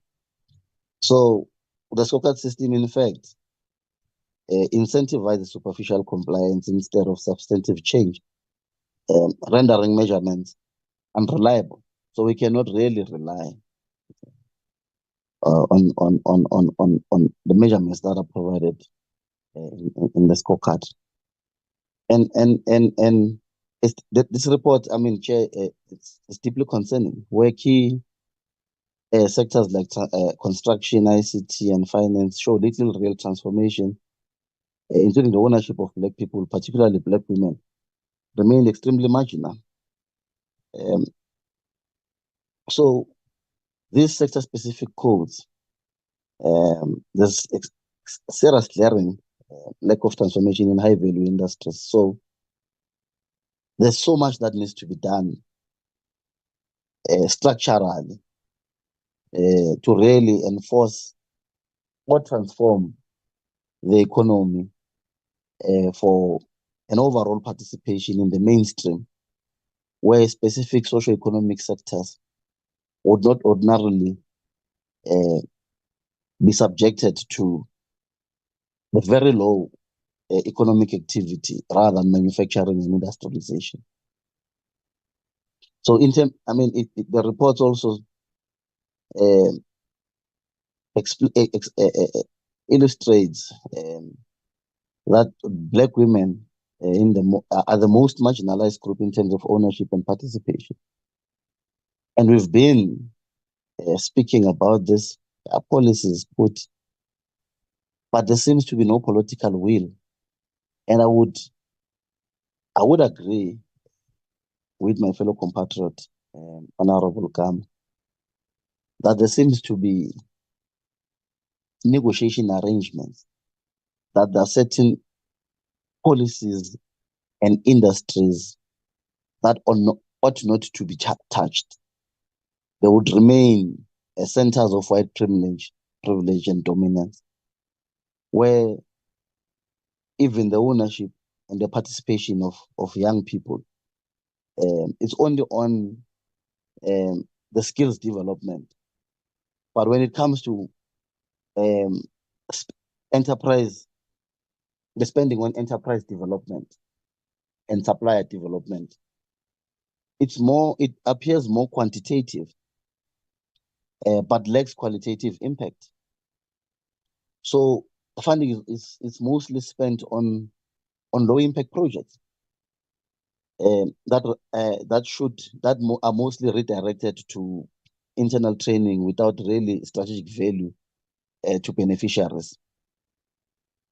So it's more of a tick box exercise, which has largely replaced the actual developmental intent with limited sustainable outcomes. So, and that directly impacts on issues of service delivery, which its responsiveness is very inconsistent. So, because cases of fronting are not really, they take long to be resolved, which directly leads to which doesn't necessarily give the entity some form of uniformity in the application of process, and with no clearly outlined turnaround times of investigations and dispute resolutions. So, which is very poor on its own, as per the report. The data explains itself, and funding mechanisms on year. Budget allocations will always increase, but expenditures fall short on strategic needs, particularly in enforcement, capacity building, and monitoring. So there is no clear link between funding and improvement and improved compliance or transformation outcomes. So there's extreme misalignment. But what we would say is that these compliance rates have extremely deteriorated, particularly among public entities. Our ownership gains are superficial and fragile, often inflated through trust and schemes. There are high levels of fronting, amounts to 85%. Yet we corrective enforcement, skills and ESG spend have grown, but transformation outcomes remain narrow and short term. And that, in fact, the B-BBEE Commission lacks real enforcement power. In fact, we are now calling for an agent legislative reform so that we arm them, so that they have teeth, they have authority to take charge, so that we can see real transformation happening. So maybe, Chair, in conclusion, we are really calling for enhanced collaboration and awareness. Yet, of course, there's a failure in confronting structural and institutional failures underpinning poor outcomes, with very little, in fact, in terms of bold strategy, decisive enforcement and legislative reform, which is something that we've we are emphasizing that it has to be done and it should be adopted by the committee to assist the commission moving forward as a proposed way forward instead of recycling these soft interventions which evade accountability for continued underperformance and shows no appetite for disrupting the status quo. So, Chair, I think, of course, with what I mean, it doesn't even, it will not even touch a fraction in job in creating jobs, and how this the current legislative posture and practice can assist in the absorption of young people, including women and most individuals in vulnerable communities, to be absorbed in permanent employment, which at this stage still remains at 20%. And of course, it will then raise concerns about the sustainability of the envisaged or proposed solutions for youth and women employment based on the initiatives that would have been undertaken by these entities. So I think it's a confirmation as we conclude, Chair. Of course, at the back of all the issues and the challenges that are being expressed by the report, that there's little appetite from government, and the question always remains: are we in government or in office? Do we have the appetite or the willingness to govern? Are we relegating responsibility to give authority in the legislative reform and the execution of the policies that are already in place in favor of the sustenance of white privilege and white dominance? And if so, then we have a political problem in the nation. And it's extremely unpatriotic that deployees that sit in government see no need in challenging the current social, political, and economic status quo so that we see a real transformation in the future.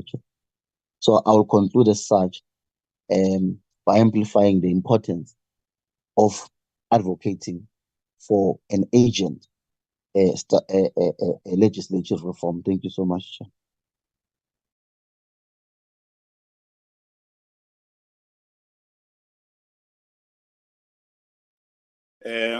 Member Webster, and then will be followed by Member Mdluli. Thank you so much. Thank you, Chair. Thank you, Chair. I hope I'm audible. Can you hear me? Am I audible? You are audible, Ms. Webster. Thank you so much. Thank you to the department for the presentation. And I think much of what needs to be said has been said. I have a few comments and one direct question.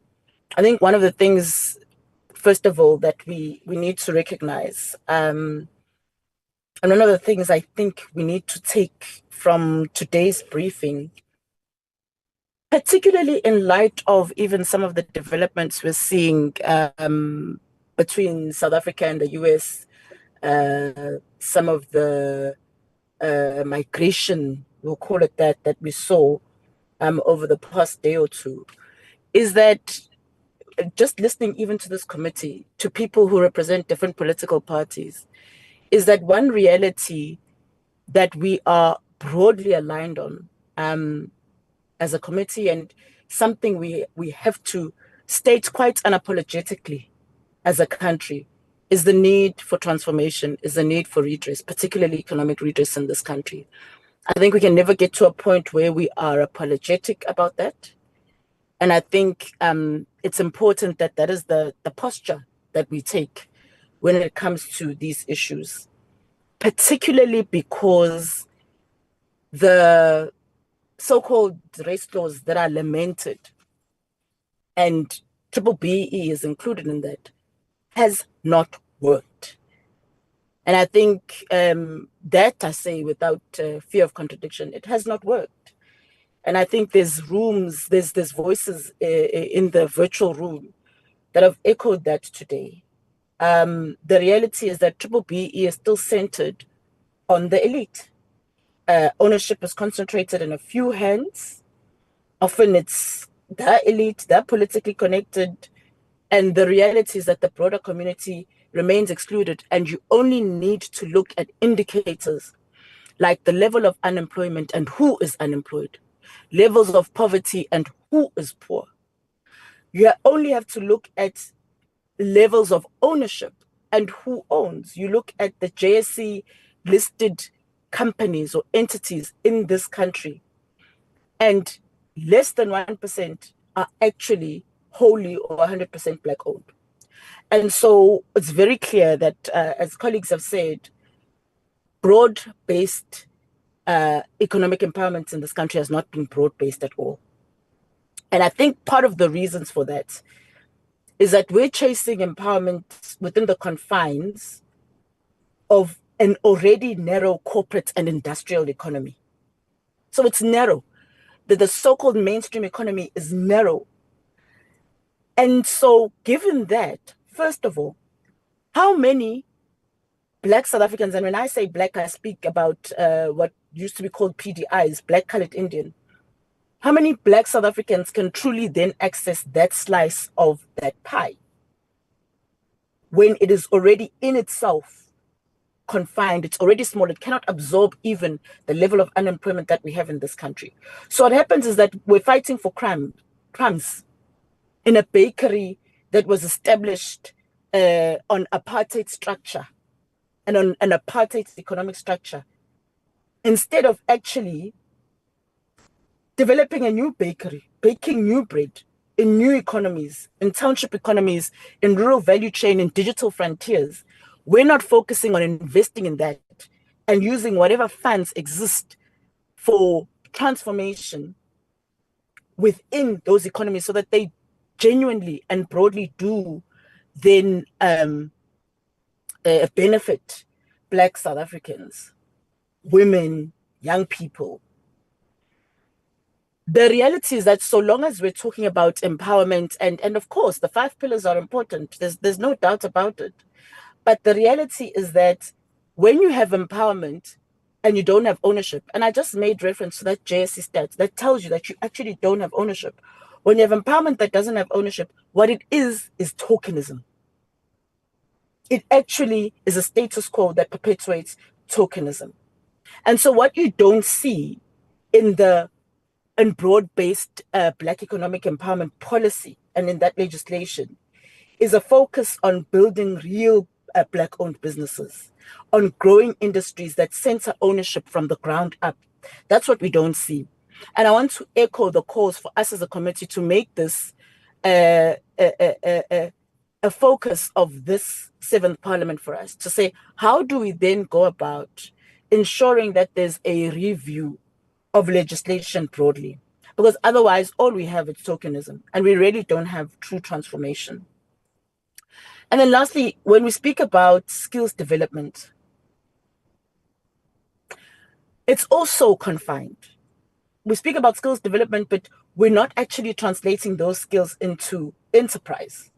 So as an example, we have TVET graduates, artisans who can build, who can fix, who can produce, yet we're not funding them into businesses. So we need to also look at how we start to direct some of the transformation funding and investment into vocational enterprise creation, especially in underdeveloped areas, especially in underdeveloped and future industries. Because if we're not doing that, we also need to be very careful of solving for the past. Because we're trying to catch up, we'll find ourselves trying to catch up in sectors that are actually becoming irrelevant. And so we also need to have a focus on what are future industries, where we have to be making sure that from the outset, you see transformation starting to be centered in the development of those industries. Now, my question is this. From the presentation that we got, it's clear that 33.9% of overall ownership in this latest report is Black ownership. This is in a country where Black people are over 80% in the main. And even the key sector charter councils like agri-BEE, and defense are not functioning. So the question is, how does the department then intend to enforce transformation in sectors where the very monitoring institutions are defunct? If the monitoring institutions are defunct, what then is the plan? What is the turnaround when it comes to making sure that transformation is in fact enforced? Thank you very much, Chair.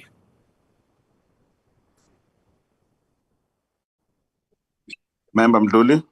Thank you very much, Chair. I think that there's a lot that has been mentioned by my colleagues in this session, which is fair and valid. I mean, I fail to think of the number of times that the BE Commission has come to this committee and said the same things over and over again. It's, they come here every time and tell us that we need more transformation. Yes, we do, but I'll say what I said when they came for the first time, Chair. What have they done to ensure this? And the answer is nothing, Chair. I think at some point we need to have a discussion as a committee on how better we can maybe aid the Triple BE Commission, because it's clear that they are not achieving their mandate, and it's clear, Chair, that BE is continuing to fail its intended beneficiaries. But Chair, when it comes to such matters, I don't just want to talk, because it becomes a talk show. I do prefer to quote some stats, Chair, just to remind this committee of where we come from and why we need to take the issue of transformation very seriously. So I'll begin with the Stats SA's quarterly labor force survey, the most recent one that's available, which is the quarter 4 of 2024, Chair. It says that 35.8% of Black South Africans were unemployed during this period, with just 6.7% of that being white South Africans. That means that over the past decade, Chair, if you compare quarter 4 of 2024 to quarter 4 of 2014, that means that the unemployment rate of Black South Africans has increased by 8.6 percentage points, while for white South Africans, it has decreased by 1 percentage point. This is a clear indication, Chair, a clear indication that Triple BEE is failing its intended beneficiaries. And then I'll move on to a recent study, Chair, by the London School of Economics. It was written by Rebecca Simons. It's Dr. Rebecca Simons, rather, who's a recent PhD graduate. The working paper is titled "Inherited Wealth in Post-Apartheid South Africa: A New Perspective from Probate Records." So this was published by the London School of Economics International Inequalities Institute, which is led by Professor Ferreira, who I have the opportunity of knowing quite well. So this paper, Chair, says highlights a lot of things, and I do have some questions for the DTIC and the Triple BEE Commission. Can the DTIC and the Triple BEE Commission explain why, despite 3 decades later of empowerment policies, only 3% of Black South Africans have acquired inheritable wealth of above 250,000, as highlighted by the LSE study by Dr. Simons?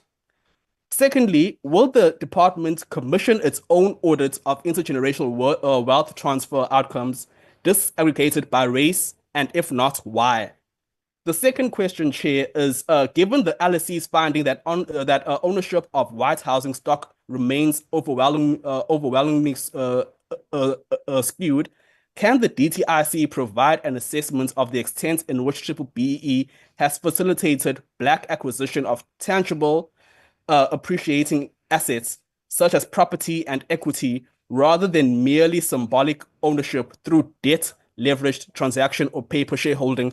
And I'll get back to this point, Chair, because the issue of BE share schemes was mentioned in the second presentation, which have also proven to be a failure, quite a large failure. So the third question, Chair, is in light of the LSE's assertion that Triple BE policies largely premised on voluntary sales and credit facilitated acquisitions have had limited success, does the DTIC acknowledge the structural limitation of relying on market mechanisms of redistribution? Secondly, has the department addressed alternative policy options, and if so, may those be tabled before the committee? The fourth question, Chair, is regarding land, housing, and empowerment.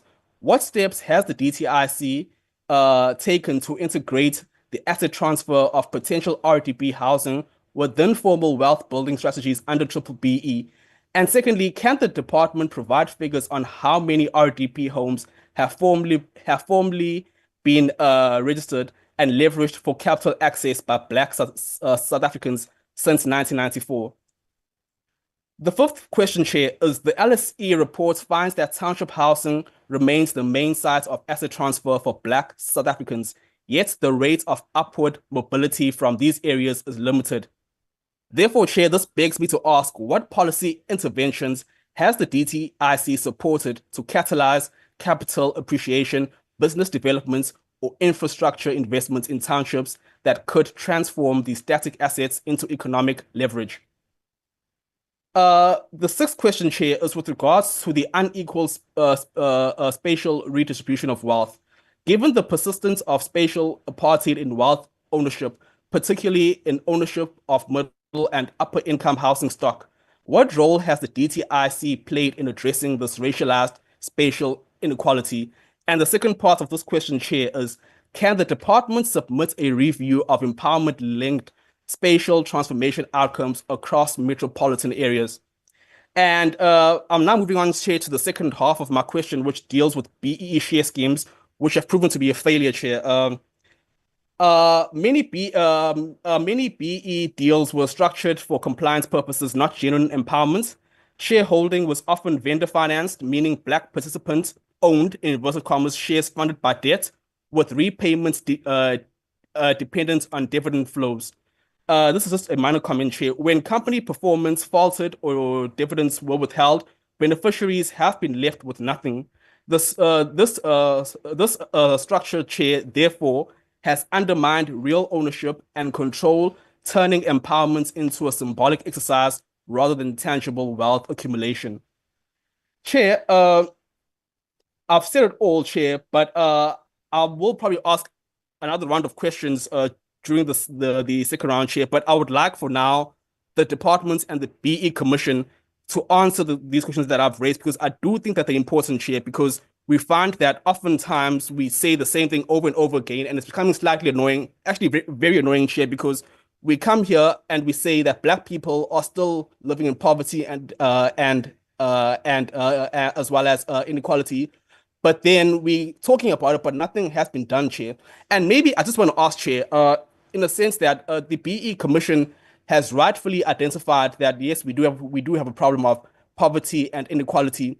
However, what study, Chair, has the DTIC and the BE Commission taken to identify which type of inequality is prevalent and how these types of inequalities can be resolved? Because merely speaking about the matter of inequality and poverty doesn't really cover the matter, Chair, because you and I both know that inequality also has divides. For example, there's education, there's the education levels of inequality, there's health levels of inequality, and then there's racial, which I've spoken extensively about.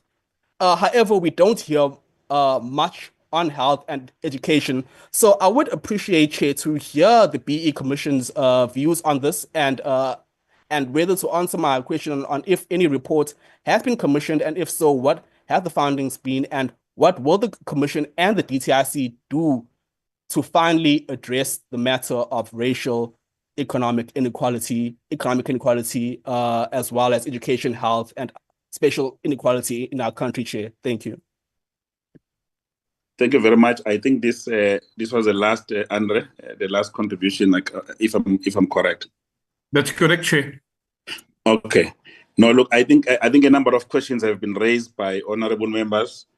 I just want to make a few comments. Firstly, that we cannot talk redress and talk talk growth in the same line, because redress. I think many colleagues here who have spoken, Member Chance, they've really articulated why it is important that we deal with issues of redress. It's not a nice to have. It's something that we have to do as South Africa in order for us to transcend this period of colonial apartheid. And I think many of the colleagues here have made that case. Secondly, redress has nothing to do with race. It's more of a reality of what happened in South Africa since the arrival of Jan van Riebeeck. So we've got to correct that, because currently different statistics that are being bandied around, it's very clear that unfortunately, white males in South Africa enjoys more economic benefit than any other race or gender, for that matter. So that's why it's important that we talk about these issues. Now, to argue whether or not the threshold of 25% is correct or not correct, is enough or not enough, it's a debate for another day. But we had to have a starting point. If you look at countries like Botswana, for instance, so when you go to Botswana looking for their diamonds, government takes 51%. It's either you take it or you leave it. In South Africa, South African government chose the route they chose. It is the view of the committee now, as we hear, that we are not satisfied. Not that we are not satisfied with the commissioner and DDG and the minister and them. We are not satisfied with the status quo, and we think that things cannot remain the same in this administration. So therefore, what basically we are calling for, firstly, is the reform of the BEE legislation, in particular looking at these 5 areas that are focusing on, to say, when you make the amendments, the ownership, management, and control, I think Honorable Mkutu and Honorable Gama in particular, and Honorable Watts, they argued this thing very firmly, and Honorable Nchingel, that there's the scale in which we are going to rate the ownership, management, and control must be far higher than the rating for enterprise development, skills development, and all those things, in order to effect meaningful transformation as a starting point. Secondly, the issue of centralizing the BEE rating agencies through SANAS has become a very critical issue that we need to look at as the committee in terms of these reforms that we are proposing. And thirdly, I think we want to make a firm recommendation, and you have to indulge us in this, Commissioner. One would have thought by now that we have an equivalent of the Competition Commission Tribunal or something like that to sit over the cases, as the report has pointed out now, that there has been no movement in law. So therefore, we want to recommend that either we enhance and expand the mandate of the Competition Tribunal to look into all the BEE cases so that there can be movement and consequences in the same space. So, because without those issues, we're not going to be able to make a meaningful contribution. So, the other area, I think, the other area which is critical in the main is that the sorry, I'm just looking for this point.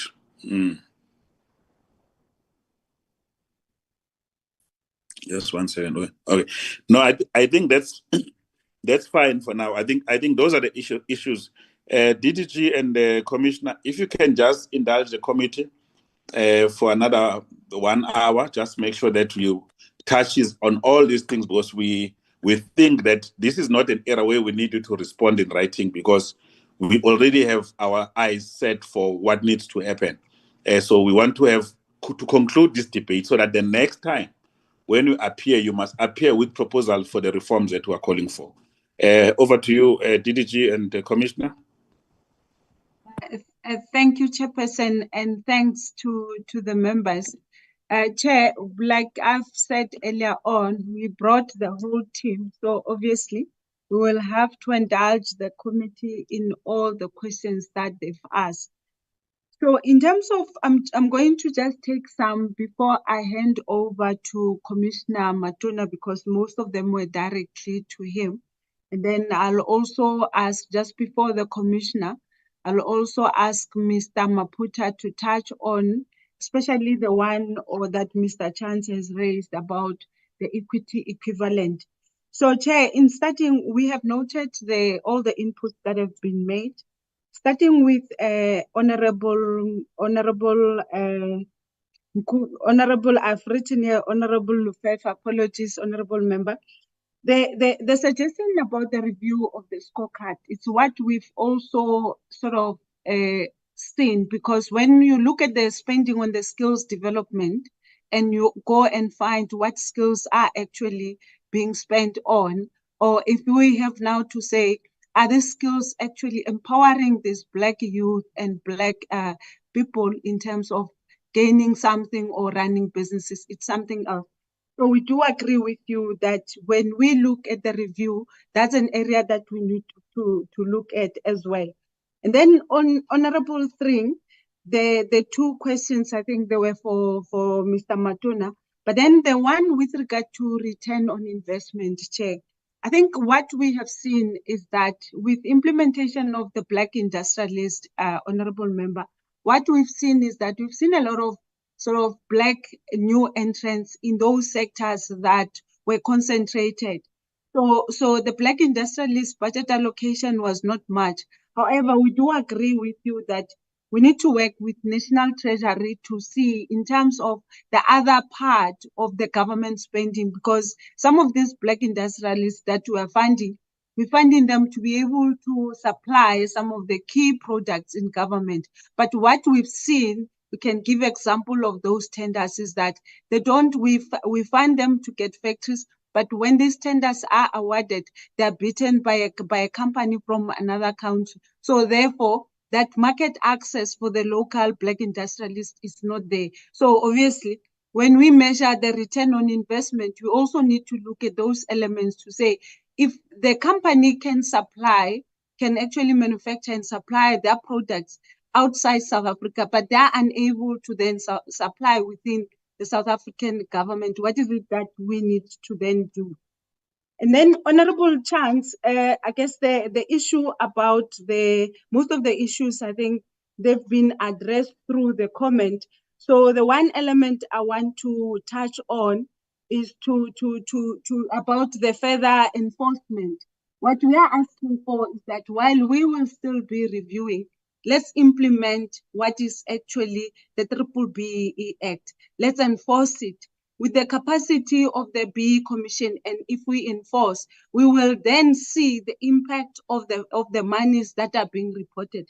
So what I also want to highlight is that a B-BBEE compliance certificate allows some of the companies to then go and do business with the state or trade in the public sector or in the critical sort of sectors. But the challenge is that if they're not meeting the end of the stick, let's say they set aside funds for enterprise development, but then after a year, we can't actually see the spending to those enterprises within their value chain. So it means they didn't meet the end of the stick, but then the certificate allowed them to actually trade and get access to other markets. So that's what we are also trying to say, let's actually address that. As you get the BEE certificate for a year, you need to be able to also meet your commitment, hence the enforcement that you are emphasizing. And then on the equity equivalent, Mr. Maputa will come in. Not all of them are in kind, because obviously we're dealing with the first thing, the enterprise supplier development. I'll give an example with the Citibank one. It's a fund set aside. So there's a couple of them that actually, even with the AITF one, the auto one, it's funds set aside. But then it's coupled with market access.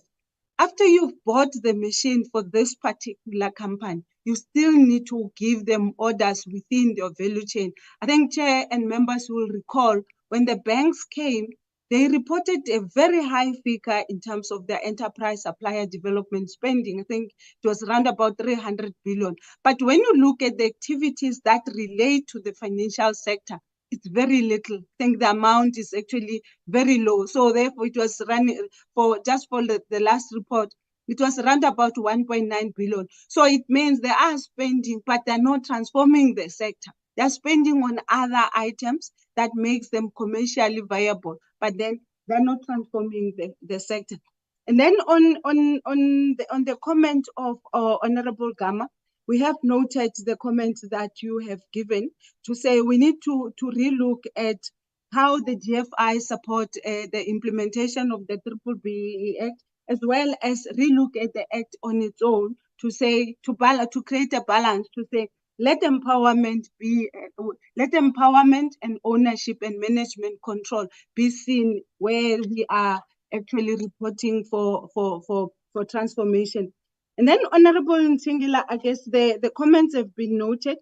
And then we will, as we actually undertake the process of enforcement, we'll look at that. We've noted the issue about the Sector Charter Council. One of the key things that Minister is doing as part of a consultation for the Transformation Fund is to meet with the Sector Charter Council. What we need to enforce is that the target is by the sector. So therefore, they need to make sure that they monitor. That monitoring by law, by the B-BBEE Act, they have to submit the reports to the minister. So we will look at that jointly with the sector ministries as we enforce. And then Honorable Webster, I think the issues that you have raised, they are actually noted.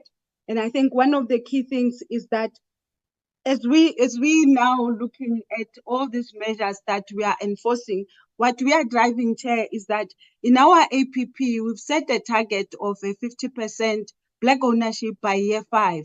So if we are now on 33% with some of the sectors going down, we need to then put more steps to make sure that we are going to reach that 50%. So if the 50% is what we've said, so we then need to then be honest with the committee to say for certain sectors, we are on 15%, for others, they are here on 50%. But then what we want to see is that as we implement and enforce, we need to be able to come back to the committee and say, this is the 50% Black ownership, and then this is the database. That also includes collaboration with SARS, because the issue of Honorable Chance about the people that file for returns and the 1,000 with B Commission. It's what we have been looking at. There's a law reporting that we need to address. So therefore, the collaboration with both SARS and CIPC and STSSA will then help us to get that data to see that what is the level of B-BBEE. And then also the mandatory provision of the SANAS to make sure that all the verification agencies, they need to put information available for B-BBEE Commission. So Chair, I think I've touched mainly in the questions that related to the department. So I'm now gonna hand over to Mr. Maputa before I hand over to the Commissioner to deal with the ones that are BEE Commission related. Thanks, Chair.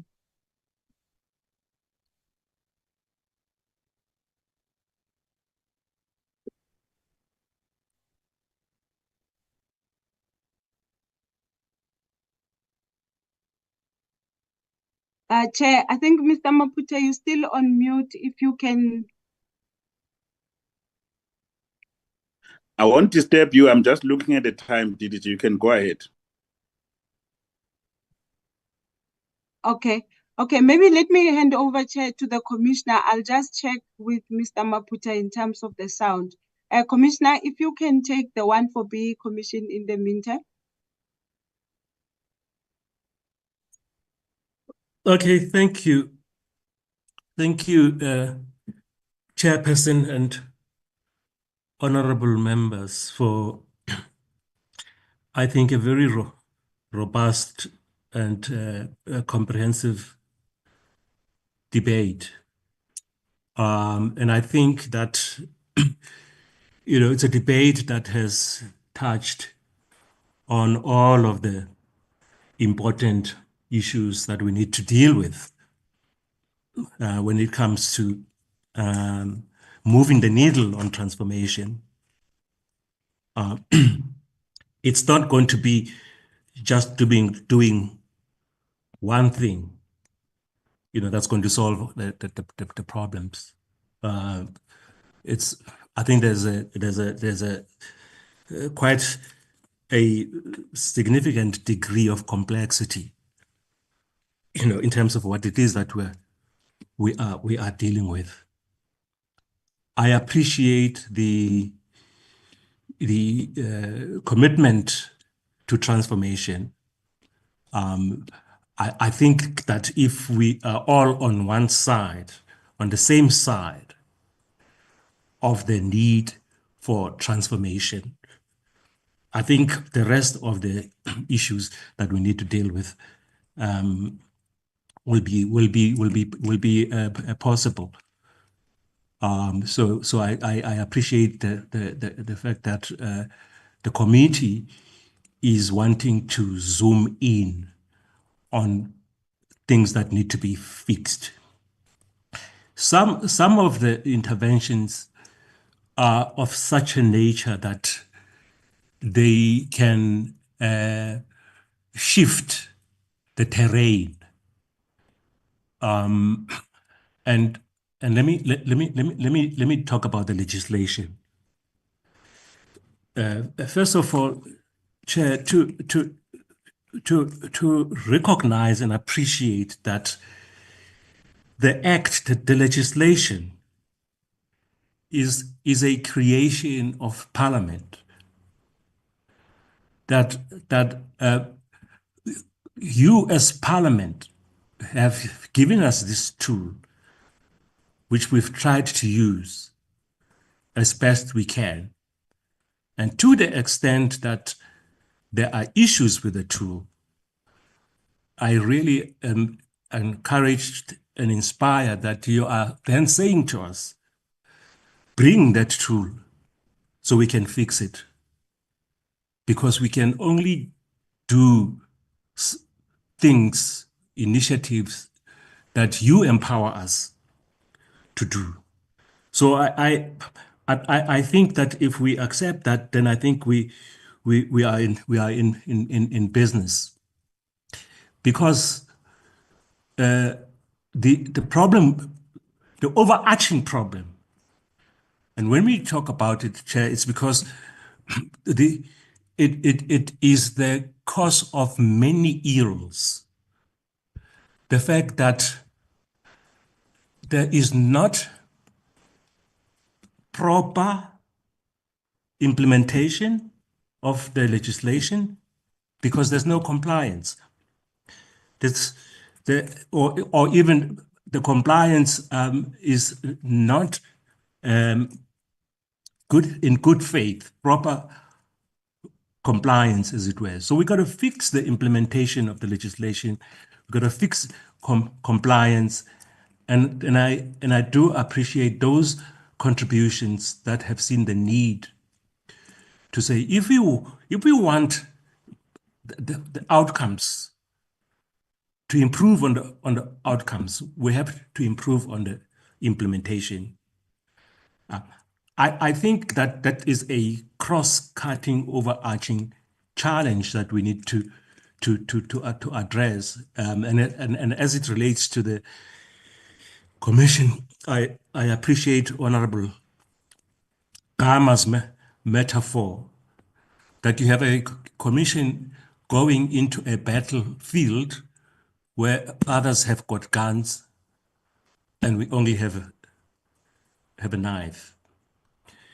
Let me move on to deal with some of the specific issues. And Chair, it seems to me that, in fact, you are inviting us to come back to you through the department as the policy custodian, the custodian of the legislation, to come back with amendments that will help us to deal with some of the issues. Let me try to deal with, I might not necessarily be able to deal with each and every point raised because some of them are of a general nature and they can respond to various issues. Honorable Wayne has raised the issue around the BEE has benefited politically connected. Chair, at the beginning, one could say that was a dominant form of BEE, that certain individuals were able to avail themselves from the starting blocks to the legislation. But we quickly identified that as a problem, and we then moved to broad-based. And so we are now talking about broad-based. Hence, we've introduced the 5 elements of the scorecard, because those offer different pathways to empowering Black people. So he speaks about the tender system and how that tender system has allowed corruption, and how much money has gone into that.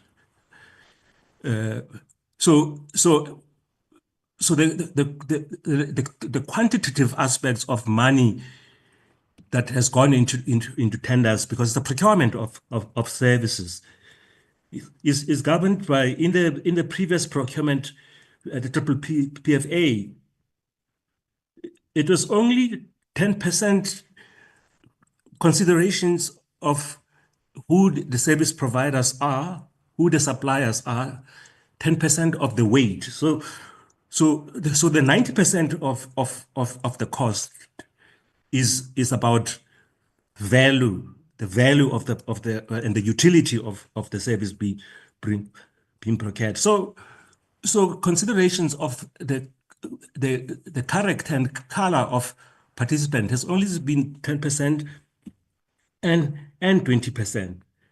And as far as the 10% and 20% is concerned, I need to remind Honorable Wayne Maxine that the whole point of having enterprise and supplier development is to actually focus on capacitating the suppliers, hold their hands, make them to meet the requirements, lift them up. Because Black people coming from being excluded, not having the skills, not having the experience, you can't expect that as soon as they get into business, they will able to operate at a level.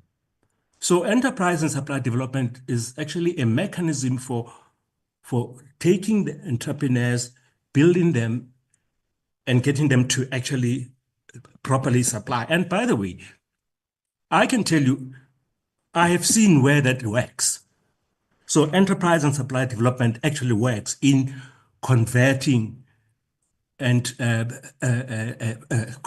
capacitating the Black enterprises and entrepreneurs to actually be players in their own right. And the nice thing about them is that they are 100% owners of their businesses. All they need is an opportunity and support.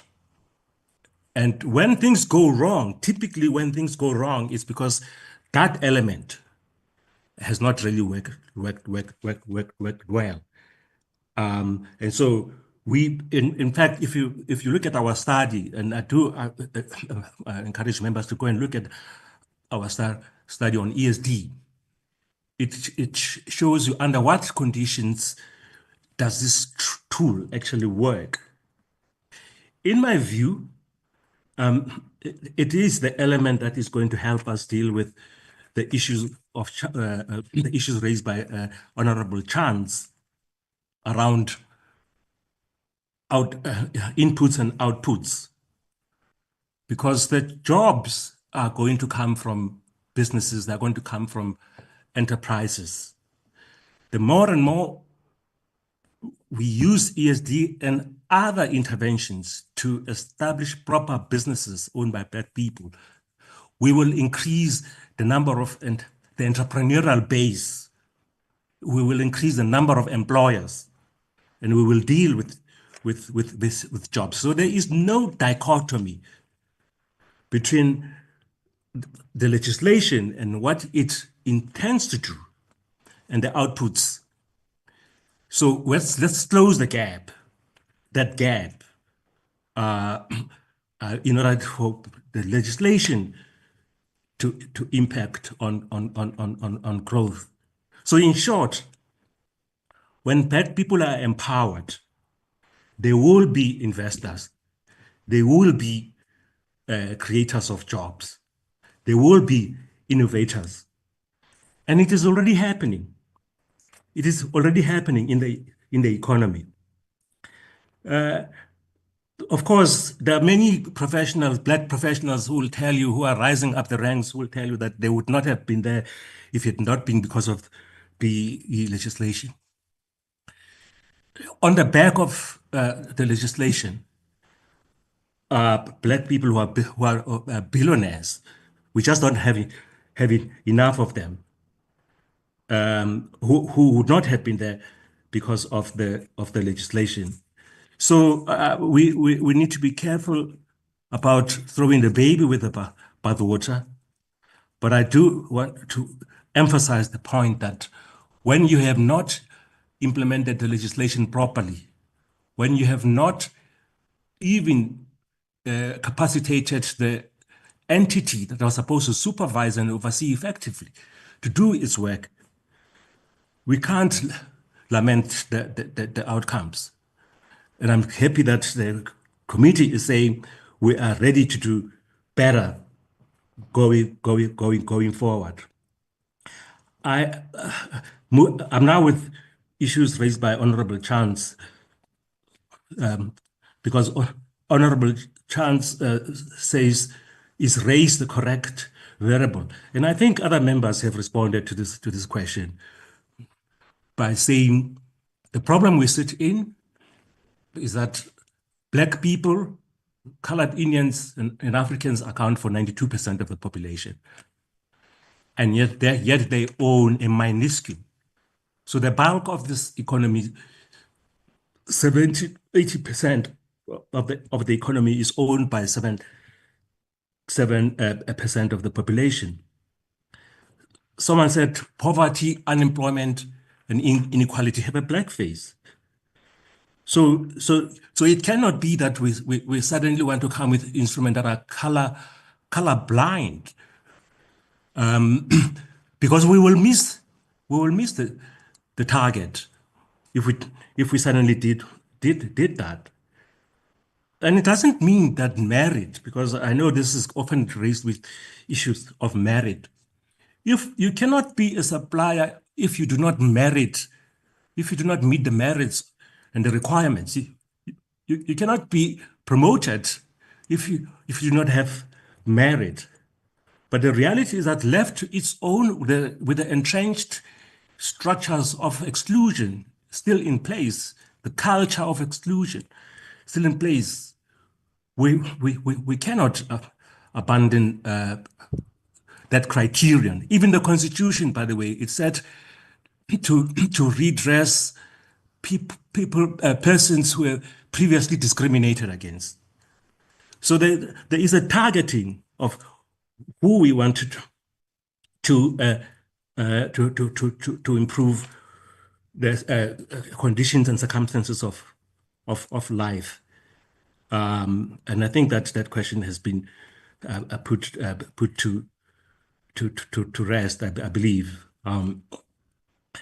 Now, you also say, Honorable Chance, you compare the BEE Commission and SARS. Well, actually, I would wish, if I were to have my next life having the commission like SARS, with all the powers of SARS, we can't compare the commission and SARS, because SARS will cause you to be arrested. SARS will seize your property. SARS will go straight to your bank accounts and garnish. So the reason why people submit tax returns is because they know what the consequences are. So yes, actually, you're right. Why don't we actually place the commission at the same level? Because the issue we have to deal with is so important for the country. So we are unviable in the long run as a country. if we do not take radical steps to address the inequality. So I think I'd like to make that point. I'm not able to comment about the Employment Equity Act, except because this is why it is embedded within the B-BBEE Commission, because it seeks to, in a targeted way, advance the interest of people who are previously disadvantaged in the workplace.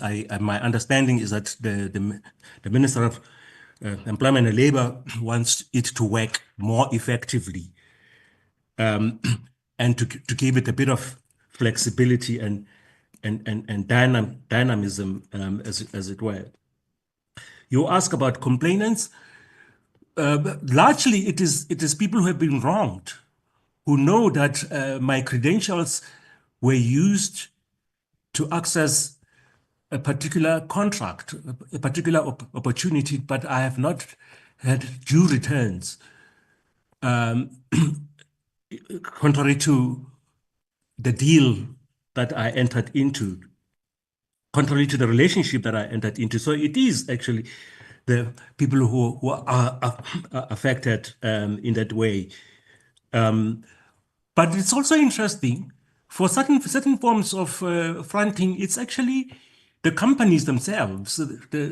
We recently met with a large company in South Africa who told us of certain practices where they build ghost structures and divert monies into those ghost structures, as it were. So there are all kinds of sophisticated ways of circumventing the legislation. And again, people can do that because there are no disincentives. For example, even if adverse findings are made, I've already indicated what the challenge is with actually having justice take its course. I do not believe, I have not heard any complaints by any of the companies who are at least kind of complying and having themselves assessed by a verification agency that is actually red tape. In fact, the existence of the verification industry, to a large extent, it takes away the burden, from companies who want to be allowed to just carry on with doing their business. So I do not think that compliance with this particular legislation can be considered to be red tape. In fact, if there's any red tape, and one or two members have referred to this, is having the Commission being capacitated to turn around the work we do, whether we assess a major transaction, and some of these transactions are investments into billions. We would like to do them quickly. We need hands, or conduct these complaints. Some of them are complex, and they do take time. So the turnaround time for complaints is 12 months. Within 12 months, we must have finished. Well, as a maximum. Of course, we try to do it as quickly as that. It's in our interest that we finalize these investigations quicker. And we are working on looking at enhancing our capacity, being supported by the department. But I think we need far more radical intervention to properly capacitate the Commission. One of the means to do this is to have the Commission, like competition and other regulators, collect a reasonable fee for the services that we offer. Currently, all our services are free of charge. I think that the comments, the questions and comments of Honorable Gama are well taken. I think his understanding of the fundamental problems I agree with. It's about how we change the structure of the economy so that it reflects, it becomes a truly African economy in terms of demographic and democracy. I agree with him. I think Honorable Gama is saying perhaps as part of doing that, we need to look at how we rethink BEE, and we would be guided by US parliamentarians in terms of the ways in which the configuration of the policy and the configuration of the legislation can be improved. But Honorable Government made reference to a tool when he spoke about banks and licensing. And by the way, the legislation, as you know, says everybody in government, all organs of state, which includes the Reserve Bank, by the way, when you issue a license, the Act says you need to factor in the need for inclusion of people who are on the margins of the economy. In my view, I still have to understand the extent to which, especially the Reserve Bank, in terms of its role in the transformation of the financial services sector, is factoring BEE and empowerment, the participation of Black people. So this tool, where there might not be, Chairperson, where there might not be large amounts of money to dish out to support empowerment, regulation, which is mentioned here in the Act. In fact, the Act envisaged a far more strategic, a far more catalytic role for the state because of the way the state interfaces with the economy, the way the state interfaces with business. We license, we give support, we procure. If we use those instruments effectively, better than what we've done now, we would be in a different space. So again, it comes back to implementing effectively compliance and having a far more greater sense of ownership of the policy and accountability for it. Because all of the questions are confronting the department and the commission. But in fact, the whole of the state is the hands and the foot soldiers for transformation, because the tools are dispersed across the state. They don't all sit in the department. The department has its own tools. So we are encouraged to hear what Minister of Mineral Resources, Minister Mantashe, are doing there, Minister of Transport are doing there. And that's why, Chair, we say that really to up our act on compliance and implementation, you should help us engage the rest of government, because some have far more formidable tools in their disposal to really make a dent on the challenges of inequality. I move on. I think it was Honorable Nchingila. I think his sentiments are well taken. He spoke about verification. I'm just going to take a few of the things that he said, because he started off by saying we cannot have transformation if there's no non-compliance, and I think he's spot on there, as I've indicated. And he calls to impunity, but he spoke about verification. I think it's a space that we thought, we assumed would act in good faith, that there would be integrity, but we know that is not the case, and so we do need to intervene, especially if we have the legislation as currently configured. Of course, there must be measurement, and that measurement must get inside the companies, and only at the moment the verification agencies. Now, does the state want to take that responsibility upon ourselves? So we have government, presumably perhaps officials of the commission going inside and actually doing the measurement. I don't know. But perhaps let's work with what we have and just discipline further the verification space, because if we are not measuring the right things, and we are not, the numbers look good, but the impact and the reality is different, there's a problem. So it seems in 2013, when the amendment was done, there was already thinking around doing something more, but we didn't take it further. The legislation didn't take it further. It only actually defined it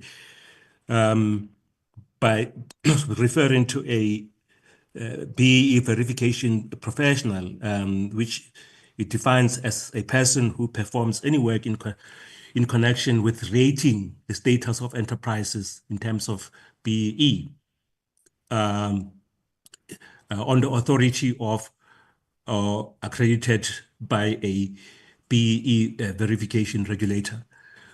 We have to bring the profession or the practitioners in the sector to the same level as auditors, where if you are found to have done dodgy auditing, voodoo auditing, you are disbarred. I think that perhaps is something to consider as we deal with strengthening and closing the loopholes in the legislation. If I move to Honorable Webster's questions, I think that's well taken. She is arguing for us to look for more opportunities to create original enterprises which are owned by Black people. But we must empower the Black people. We must open the opportunities for Black people. We must break through the closed value chains, which the Competition Commission year on year reports on how levels of concentrations are so deep, so stubborn. So we open space for new owners, new enterprises, as opposed to just having a stake in existing businesses. I take that Honorable Webster. It's my passion as well. How do we support Black people to actually set up their own businesses? But I don't know if again, indulge me to refer to a study done by the Competition Commission on online platform in line with the digital economy, because I strongly believe that, yeah, perhaps it's difficult for Black people to enter historical legacy industries, but new industries which are emerging within the context of our democracy cannot exclude. If they exclude, then I think it's a serious failure on our part. But they looked at online platforms and technology sectors, where if you look at how the technology develops and access to support, it is still the case that Black innovators, Black people who have ideas do not have what white originators, white innovators have, where they have angel investors or venture capital.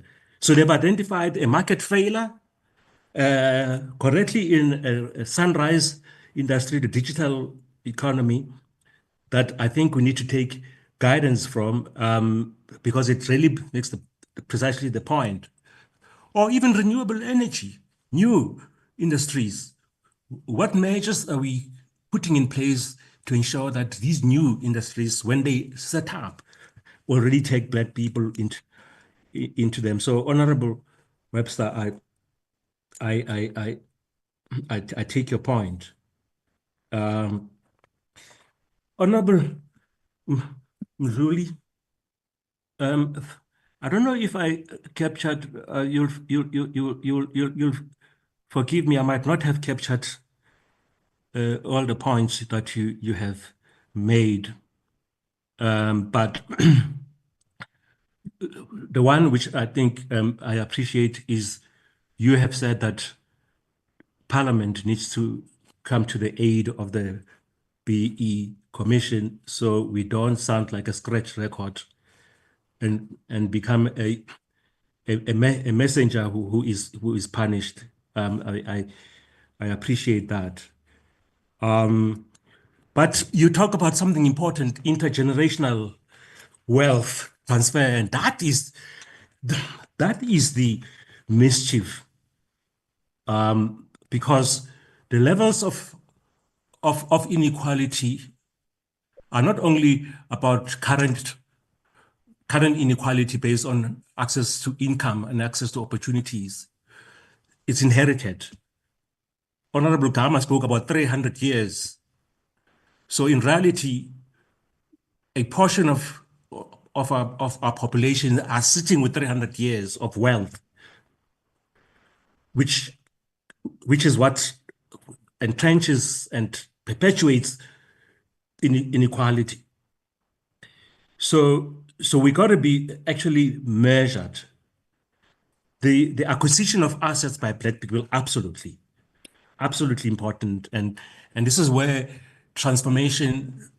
I think the point you are making is that empowerment is much broader than the BEE Act, because we should be also looking at how, in terms of housing, education, we are imparting capacities for Black people to participate meaningfully in the economy, and therefore all day. Since this morning. Chair, your mic. Yeah.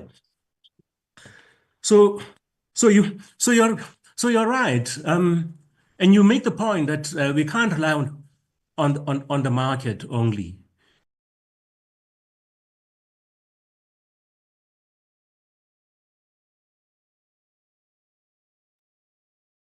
Commissioner, I think you muted yourself by mistake. Oh, sorry. I was saying that I'm encouraged that Honorable Mzuli has referred to asset acquisition, been deliberate about asset acquisition. But in fact, it so happens that the legislation is an incentive for precisely that. So, for example, we know a number of property companies who, as you saw, are laggards, are seeking to actually improve their performance. They're talking about offloading some of their assets, their properties in their portfolios to Black people. So you're right. And you talk about infrastructure, you talk about townships. The element of socio-economic development, by the way, speaks to investment, some of them in townships or rural areas, which sometimes are the only significant investments, as it were. Building clinics, building schools. The SEZ program of the department is being aligned as also an instrument for precisely creating assets, infrastructure in the hands of Black people. I think that as we review the legislation, we can look at how we refine and make that a lot more robust, a lot more sharper. And he spoke about land as well. And I think that the Land Expropriation Act speaks to some of those things. So the SEZ, remember, is also considered a spatial empowerment instrument. And you spoke about spatial inequality. I think that those are important observations. I would like to engage with you, perhaps even offline, because I think you were raising a much wider set of issues that perhaps also go beyond the legislation and the way it's operating. But you made an important point around share these ownership share deals and what happens when the share drops. Once you play in the economy, you are subject to the dynamics and the laws of business. Sometimes businesses do well, sometimes they don't do well, and when they do well, and there are many Black people, by the way, who manage to invest and do deals in sectors that are growing. And many of them, for example, the ownership is vested, so they are set for life. That's good, because it speaks to that generational wealth, for them and their families and progeny going forward. They will help raise the empowerment of Black people. There has been some companies in mitigating that, they offer a discount, and there are all kinds of creative things which have been done in recognition that you have to protect the Black beneficiaries who are sometimes first-time owners of shares, as it were. But I think this is where capitalism actually how it works. I don't think that Black people are insulated, as it were. But we can't therefore say, because of that, no, we shouldn't be promoting acquisition of shareholding by Black people. And I don't think that's what you are saying. So some of the broad-based, I'm dealing with your last issue. Some of the broad-based schemes and trusts. So the benefits don't come in monetary forms. They also come in things like bursaries for students. Very important when people acquire skills that they're able to build and cater for their families. And in Black families, you also cater for your siblings, as it were. Absolutely. Some are in health and various other areas in kind.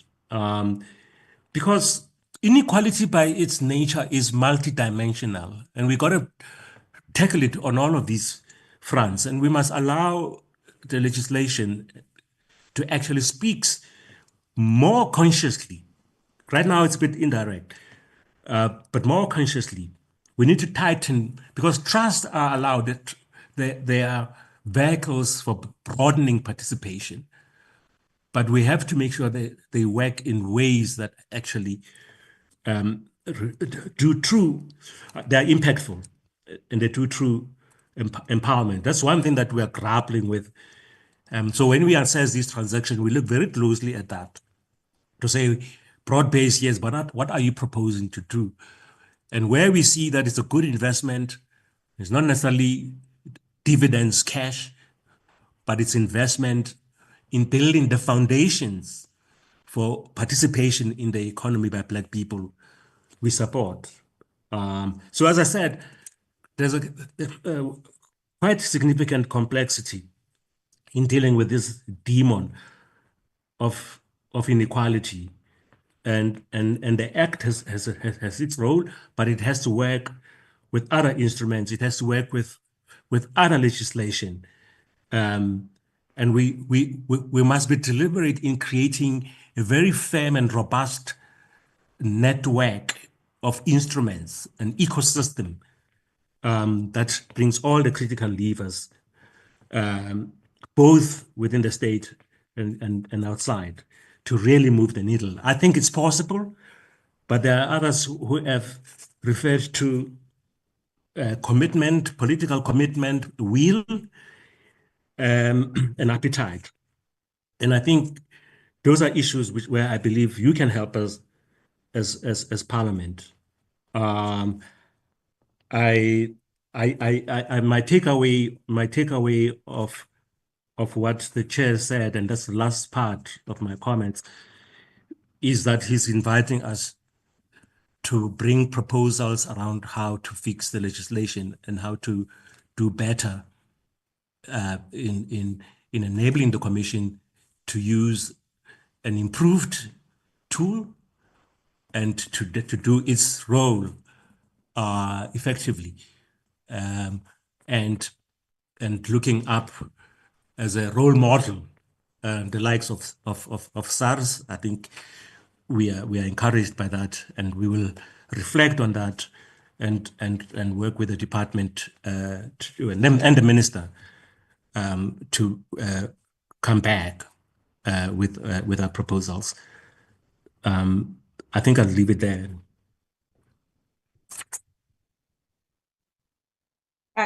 Thanks, Commissioner.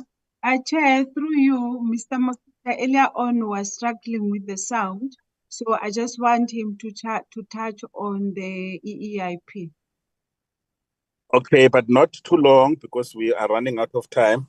I'm mindful that some members need to go to Parliament, so I was intending to end at 1, but I can stretch it with another 10 minutes just to ensure that we get a better benefit of the presentation. Just not too long. No, thank you, Chair. The question was on what activities that EIP involves. In other words, how is it delivered? What kind of support does it provide to the intended beneficiaries? So the interventions are diverse because of it deals with the different needs of different beneficiaries across sectors.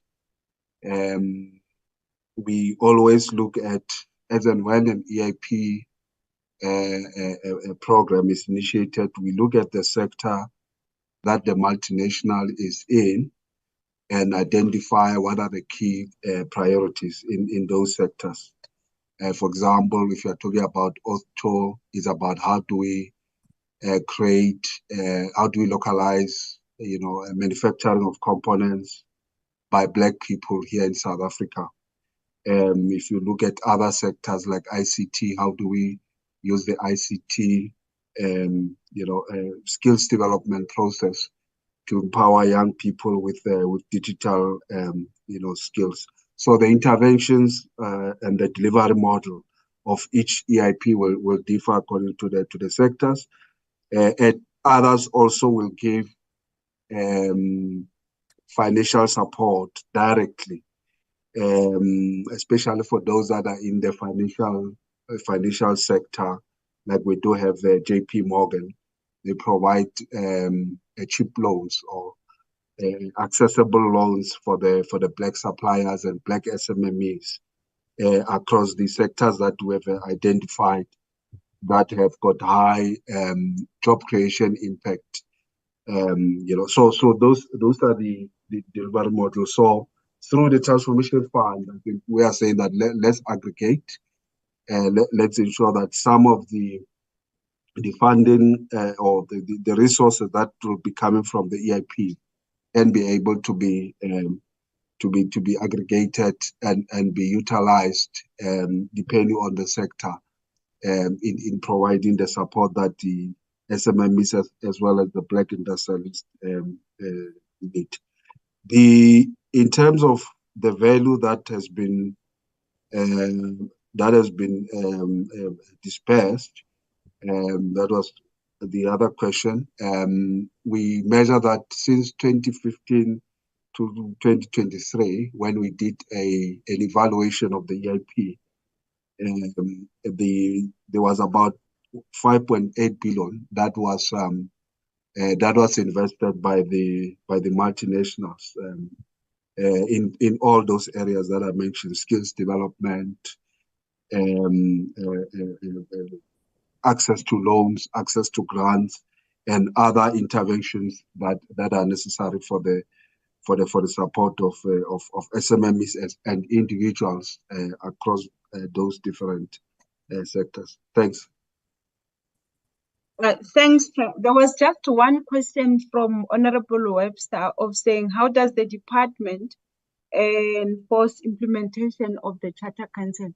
Chair, what I want to highlight is that the sector codes, they come via sector ministries. So the first part is the will of the sector ministry to be able to enforce that implementation, because the Charter Councils are appointed through these various sector ministries. Like the defense one is the Minister of Defense, the Agri-BEE is the Minister of Agriculture.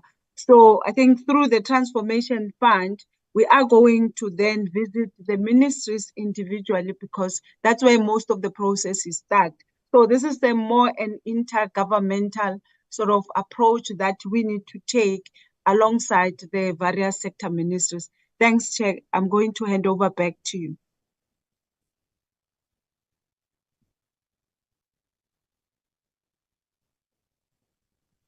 No, thank you very much. Are there any follow-ups from members? We just being mindful of time, because I've allowed everyone to engage successfully, extensively. So if there are any clearing follow-ups that you might want to make, I can invite you for 30 seconds for that matter. Andre, is there anything there? No takers, Chair, at the moment. No hands, Chair. Who's there? There's no hands at the moment, Chair. No one's. Oh, okay, perfect.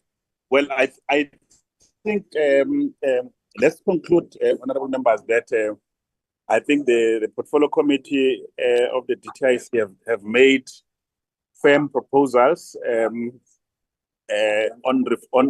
reforms, and we will then, in the immediate, not when we meet next time, because that might be a long time, we'll expect a submission of the proposals based on the interaction by members that will then suggest the process forward that involves the work of Parliament, as well as other critical stakeholders that we have to consider.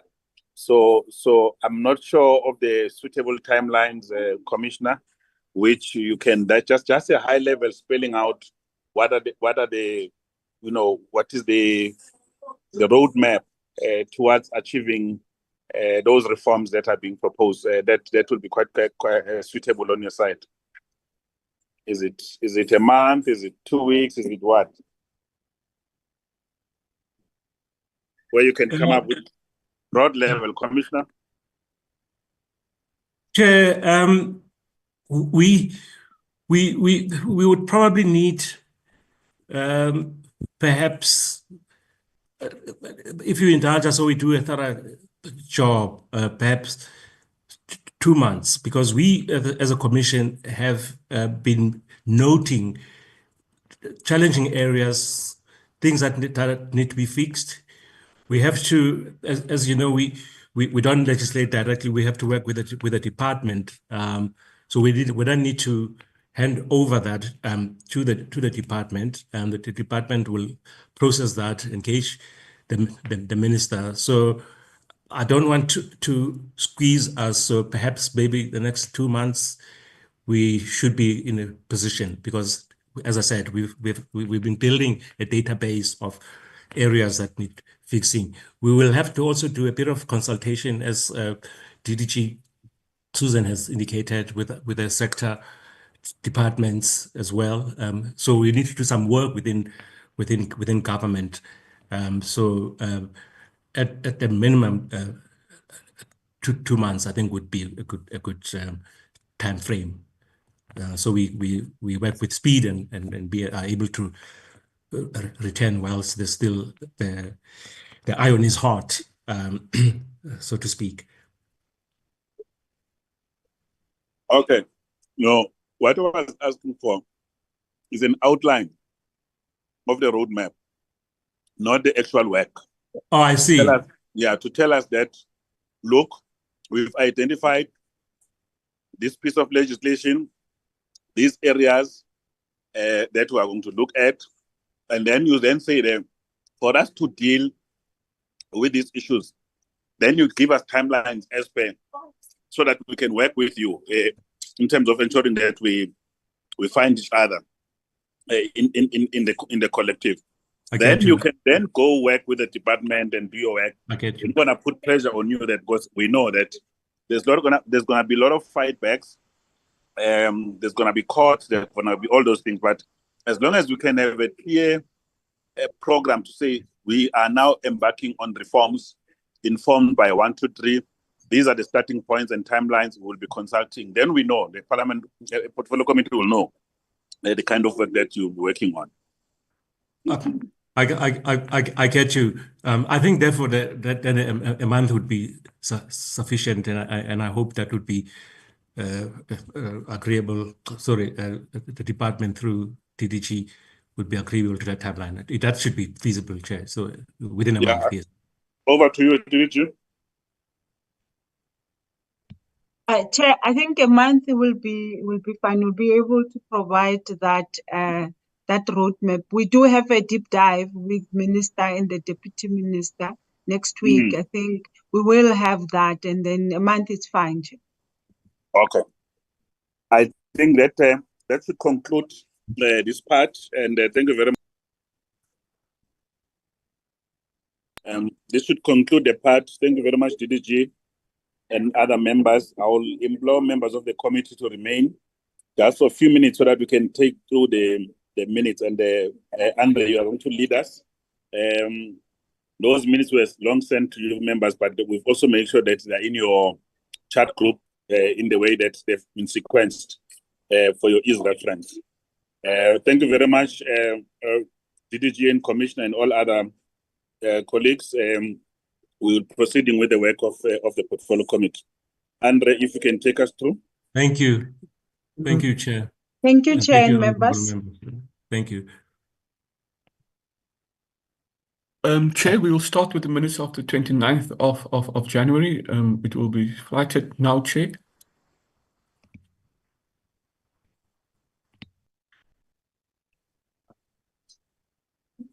Which minutes are this Chair, one? we had the meeting on 29th in the room 35, S35. Okay. 29th of January, Chair. Yeah, just say what was the topic so that the members. It was a briefing by the National Consumer Commission, NCC, and also the DTIC and the NCC in response to the national disaster of classified foodborne illnesses. Just show us who was present so that we don't get confused with it. It's a long time ago.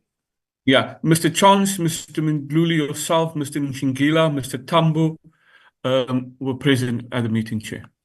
Can I get a move and seconder from those who were present? I move that we adopt. Mr. Chance, Chair. Mr. Chance, you're moving as seconder? I'm seconding, Chair. Oh, okay, Mr. Nshingila is seconding. Thank you very much. The next one. Minister Julie. The next one, Chair, is I think it's the 28th of January. Okay. Yes. Who was present? The president was Mr. Kigaba, Mr. Mkutu, Mr. Chance, Mr. Ndluli. I think Mr. Nishingila was also present. It dealt with the SABS, the allegations of governance failures at SABS, and we engaged with the minister on that day, Chair. Okay. Can I get the move and seconders of the minutes? Of the I people move. who were at the meeting. Yeah, I move. Member Mr. Chance, Chance, move. Yes, seconders.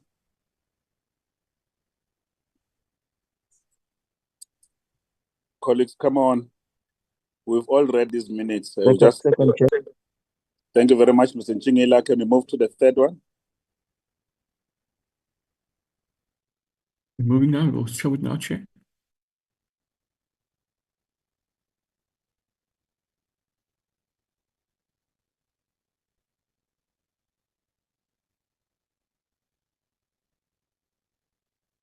Chair, the meeting on the 4th of February, Chair, we met with the Finance Committee, Chair. Present members were members present. If you can go down, Sekwanda, was yourself, Mr. Mkutu, Mr. Chance, Mr. Ndluli. Go down, Sekwanda. Mr. Nchingila were all present at the meeting, Chair. It was a joint meeting with the Standing Committee on Finance. Mr. Three was also present, Olch present, Chair. And Ms. Slazo Webster as well.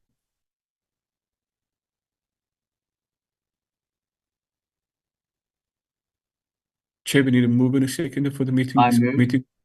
Mr. Chance, Chair, on the 4th of February. And we need a seconder as well, Chair. Mr. Nchingila.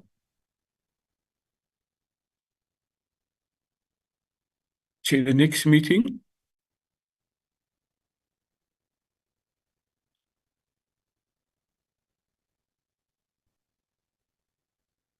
was on the 5th of February. We dealt with the SABS on the amended, revised annual performance plan, and we considered minutes as well. Mr. Gigaba, Ms. yourself, Mr. Chance, Mr. Ndluli, Mr. Misizani, Mr. Nchingila, Mr. Thrink, Ms. Slazo Webster were all present on that day, Chair.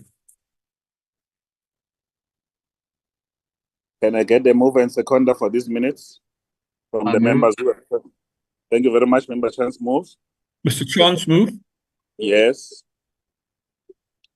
Mr. Nchingila, seemingly I'm left with the two of you in the meeting.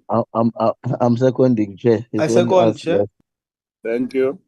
Let's move to the next ones.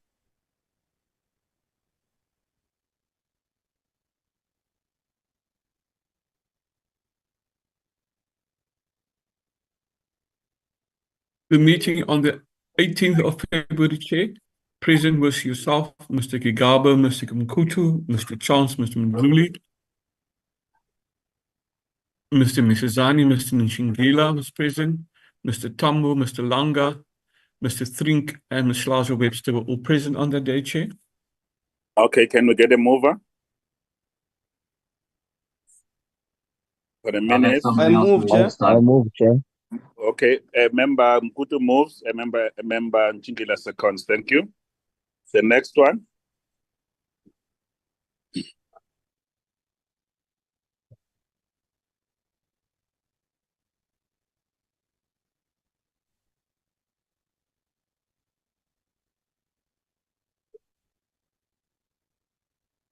The next meeting is on the 19th of February, Chair. We had the meeting with the CIPC and also in relation to the Zondo Commission's listing. We had yourself, Mr. Gigaba, Mr. Mkutu, Mr. Chance, Mr. Ndluli, Mr. Msizani, Nchingila. I think we had not a full, there was two apologies.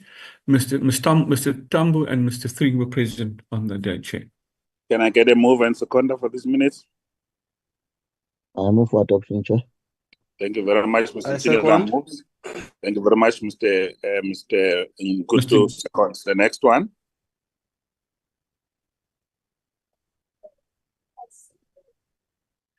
The next one will be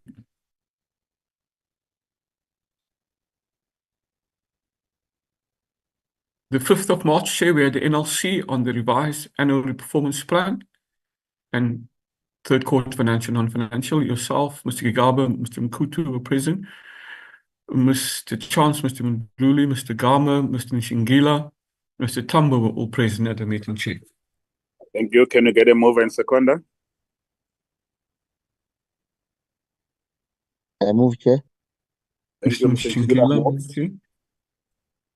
Seconder? Second. Thank you Mr. very much, Chance, Member Chair. second. The next one, I think we must be moving towards the end. Yeah. The 11th of March, Chair. We had the IDC on the revised annual performance plan. Yourself, Mr. Magaba, Mr. Mkutu was present, Mr. Chance was present. If you go down.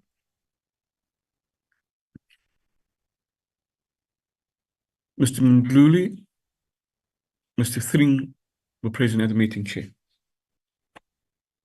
Thank you very much. Can we then get a mover and seconder? I move, Chair, for the adoption. Mr. Mkutu moves. Seconder? I second. Thank you very much.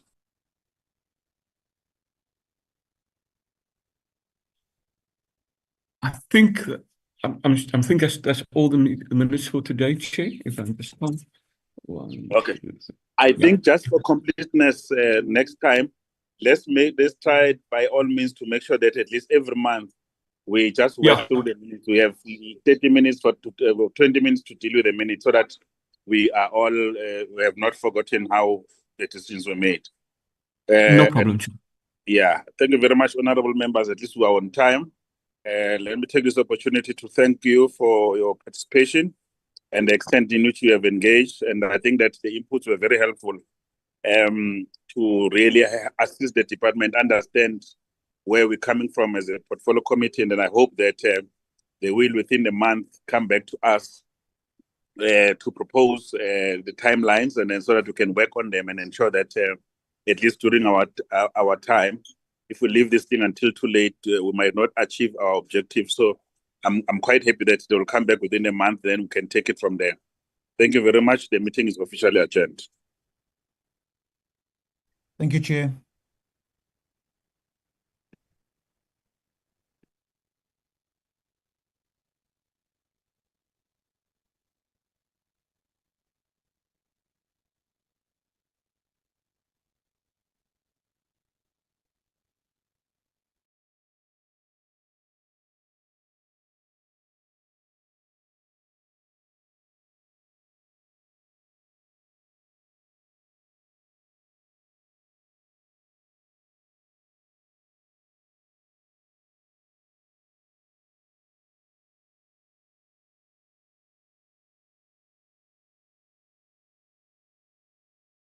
Recording stopped.